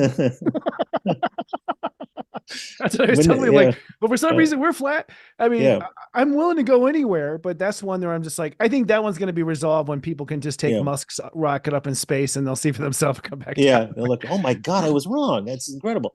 But then, there's other things out there that are unexplained, and that, and you brought up science. Science is, I have this love-hate relationship. I love science in many ways. I'm a proponent of science, but every 30 to 40 years, the scientific community realized, oh shit, there's this new evidence that kind of refutes what we had called, fact and truth before. Right. But in that 30 years, we attacked any person as a heretic if they, challenged that as not being scientific truth, until it is that we find out that it's not true anymore. Sorry. So there's that issue that I have. I mean, I remember I took this plane ride back from New York after I did some weird TV show on History Channel some years ago, which I don't know if I should have done. But anyways, I'm coming back on a plane, and I'm sitting next to one of the top scientists at JPL Labs or something of this sort. And we get in this conversation, and he's like, I don't understand what you do. I think it's just that you're a good talker, and just that's like I said, no, the information I give is demonstrably I'm not right about every little thing that things out of my mouth. Again, my limitations, but there is a factual, thing to what I do. And I said, I think here's the problem. I believe that it's very well possible that the Big Bang Theory really happened. There seems to be evidence of that. My question to you, Mr. Scientist, what existed prior to that? Right. Yeah, that's always it. Like, we don't know. Well, that's not going to work. I think the think irony of about it. science is science came out refuting religion for being dogmatic and refusing to waver in their beliefs. And now they have become the new religion with the same sort of behavior. For me with science, the problem, I mean, I'm all for science and fact and whatnot, but it's all about proving something wrong versus proving something right. That's the thing that that bugs me about science. It's all about, well, if I can't prove it wrong, then it's right. To me, that's a double negative energetically and goes sort of against the way the world works. But yeah, I get into a little, I still see the videos they're putting on astrology all the time, and it's still gives me a little bit of a tick, but I'm like, oh, well, to each his own. To each his own. And there's room for it all. Remember, a lot of, think about astronomy today first came about through astrology. Yes, it's true. Astronomy didn't just manifest itself out of nowhere. It was an outgrowth of astrology. That's a fact, Yeah. And totally. then,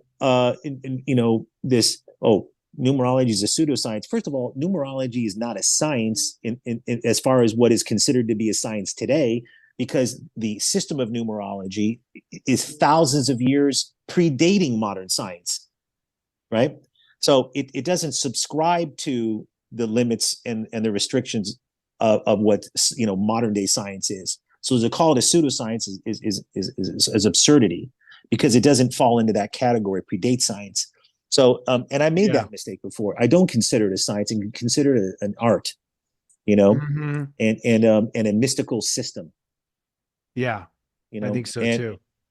And so and it doesn't fall into that category, right? So but it does not mean that it's not valid. It's very much valid. And I wouldn't be doing this for 25 years if it wasn't, enough people would be like, it's incredibly valid. And you and I could go down this rabbit hole for a long time. I probably have to circle this up here, but I'd love to talk to you backstage. Speaking back to you do, I imagine you're booked all for the whole year, but you do have readings available. Yes, people can get a private session with you. Yeah, what I did was recently is I had a certain set schedule, right? And I opened up a schedule that I didn't have before. So I was only doing I was only doing a certain amount of readings, and it made it difficult to get a reading, right? And then I said, okay, I'm going to open up all these hours so that other people can get sessions. And so I have more availability because of that. It's a choice that I made so that I can reach more people. I think the time is now too. I mean, I think people need you more than ever right now, Josh. His website is joshsiegel.com. We're putting it up on the website. He also has an Instagram. It's numerology Josh. And we're eventually going to talk him into more channels here in backdoors. I'm going to be convincing Josh to come online, and experience more of your magic, because I think everyone's waiting for your book. So you've already pre-sold many copies tonight, sir. Well, thanks to you. By the way, another you can also go to joshcode.com. It's kind of easier because you have to spell my name. Oh, so, joshcode.com. Okay. Yeah, joshcode.com, And Josh Code. That's right. You've been sort of marketing yourself as the Josh Code, haven't you? Yeah, pretty much. I like that. Well, I'm Josh, and I came up with a code, Yeah. And I think that's mystical and good for now too. That's a good angle to go. Yeah. And and now I have spaces open, for at least right now, and I'll see how many I can take. But we can do that. And but it's been an absolute pleasure, and I'm glad I came on, and I really enjoyed talking to you. And I personally think you're a likable person. I know that. Thank you, sir. Come from a Libra, that's a real compliment. Yeah. That's it. You're a likable person, and I didn't get any weird stuff from you, and I think that's good. I think that's a testament why you have a lot of followers, and people like you. It helps. Well, my heart really loves people. Yeah. You can't fake that really, No, you can't. So, and I think you're right. I think you have to have a good interface, like to look at a software theme. You have to have a good interface. If you're going to have a complex, complicated, threatening belief structure that can throw people off, then I think you Right. as a person must be non-threatening, Right. and Yeah. come across as very safe and approachable. And so I think my childhood that you described is why I became this way. It was my, Yeah. my response to, all that's, thrown off for. Yeah. So, but thank you very much. You're very Yeah. likable too. Everyone has enjoyed the conversation in this rabbit hole. Oh, And well, I'm going to wrap up the show. Please stay backstage though, so we yeah. can do a little bit more chatting on the Okay. rabbit hole. And we hope to have you back again sometime. Maybe we can talk about a specific topic that fascinates you in another Yeah. appearance. I'd love to. Okay. We'd All love right. to have you back. All right, sir. I'll see you in Awesome. a couple of minutes here backstage. Sounds good. Okay. All righty. Wasn't that great? That was great. I was watching the comments, y'all, and everyone loves him as much as I do. He's great. How can you not love a Libra? I think we're also seeing this is an example of Libras coming out of the closet. There's a lot of Libras that have been hiding and now they're coming out and we're seeing it. And Josh is a great example. If you didn't get it, it's joshcode.com. I like that too. I'm going to compliment him backstage on that one. I think that's great. And we went over 2.5 hours. So I had to just do a part B on this. I think him and I could probably talk all night long. Let me just get my notes for the closing. Here we go. So this is live television here. Sometimes it gets a little funky. Okay, it wasn't open. I closed it. That explains why it's not here. Here we go. Okay. So as I said in the beginning of the show, first of all, thank you all for showing up. We love you. The mega monthlies are now available a la carte. Okay. This is something people have been asking for so long. If you are, maybe afraid to subscribe to Sirius Joy, I feel you.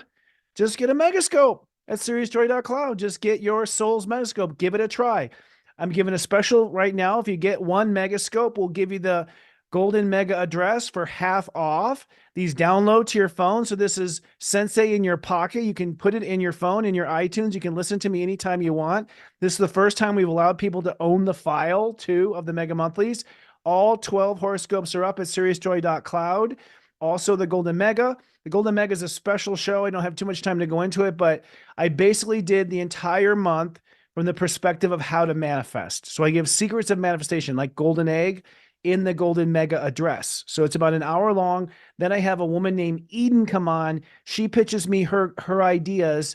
I look at her chart. I look at the month and I give her suggestions on how to maximize the month. So this is really potent. It doesn't require a subscription. You can subscribe to the Mega Monthlies a la carte if you want for a low price for all 13. There is a bundle there if you want to buy them all for a low price. You can look at all your friends and family. But give it a try. If you've never tried my personal advice out, either in a reading or in a megascope, give it a try at SiriusJoy.Cloud. So Sirius Joy is now available in the cloud. Of course, you can always subscribe to SiriusJoy.com if you want everything for the price of $19.95 a month, but maybe you start off with a small bite and get a golden mega instead. Now, on to SiriusJoy.com. We do have a lot going on. This is a new moon week, so we have Joe Zammit going live with the new moon Aquarius preparation and ceremony video. The prep video is up. Joe has this beautiful way of explaining lunar events and creating tactile, memorable, and symbolic artifacts that help you with your spiritual ceremonies. This month, she's created a unity painting using your astrological chart as sort of the foundation. Brilliant. It's so brilliant. People are loving it. It's like getting an art class with a spiritual bump. It's really powerful. Her video is going live this week. The ceremony video is already up. And then the preparation video is already up. The ceremony video will come up around Wednesday or Thursday. Last week, I had the Golden Mega address. So that's what I was just telling you about, an hour and a half where I talk about the whole month. That is available off of the main menu or the main, what's the word we call it, lobby. And this week, it's Angel Intervention coming back with Devin Doer and Heather Exposito. This is a combo team here. Devin is an angel reader. She does the whole angel reading, while Heather chimes in with astrological knowledge. The two are a great pair. They'll be live this Wednesday, streaming strictly to our app at 1 p.m. Eastern, 10 a.m. Pacific at SiriusJoy.com. So excited. We are just so happy to be of service. We have the best team on the internet, I believe. Sharing is caring. The best thing you can do for us is just to share us with your friends. You know, I release the horoscopes, what I just did on Tuesday. So the free horoscopes that come out every week for all 12 signs, share one of those with your friends, someone who needs to hear some good advice. And just that's the beginning. You know, as Josh was saying, it's all about word of mouth. That's true on the internet too. My entire audience is by someone. The first thing I ask in a reading is, how'd you hear about me? And you know what? 9 out of 10 times it's my friend or my wife or someone that they knew referred them. And there's no better business expansion than that alone. So please share. Some people like to donate. You're welcome to donate if you like to donate. I respect any way you want to give back. I do think that sharing is caring and giving is receiving. PayPal.me/Sensei Christopher is how to donate if you want to donate directly. We also have a Facebook group, SiriusJoy.Cloud. This club is open to all light workers and practitioners. You may advertise in the club and promote your services. We also have a human design sub club that basically is teaching and studying around human design. I heard a rumor they're going to be expanding into other categories. Can't wait to see that. If you want to follow us on social media, we do have a social link tree. It's SiriusJoy.Social. So you'll also see an interview with me there. It's not often that I'm interviewed. We put those up there. And if you'd rather listen instead of watch, we're on Spotify, Stitcher, and Apple Podcasts. Yay. I want to say special thanks to our producer, Noel Way. Special thanks to director, Sarah Lyman. My beautiful teaching staff, Robbie Hunt, Kristen Ryder, Devin Dewar, Joe Zamet, and Heather Exposito. And a special thanks to our super friends, Christine Kelly, Laurel Ship, Nikki Anderson, Libran Lauren, Experimental Elemental, Erica with a K, our Michelles, Michelle Camper, Michelle Bell, my soul brother, Dale Blankenship, Kat Ryder, Margot Malia, Neptune Girl, and the amazing Iggy, who we love dearly, an Aquarius, forgive me, an Aquarius that's rising up in the ranks. All right, friends, that wraps up another amazing show here. Special thanks to Josh Siegel for coming in tonight too, and for everyone who is watching live. I'll be back in 1 week on the new moon in Aquarius. Until then, remember, I love you. Live, love, be.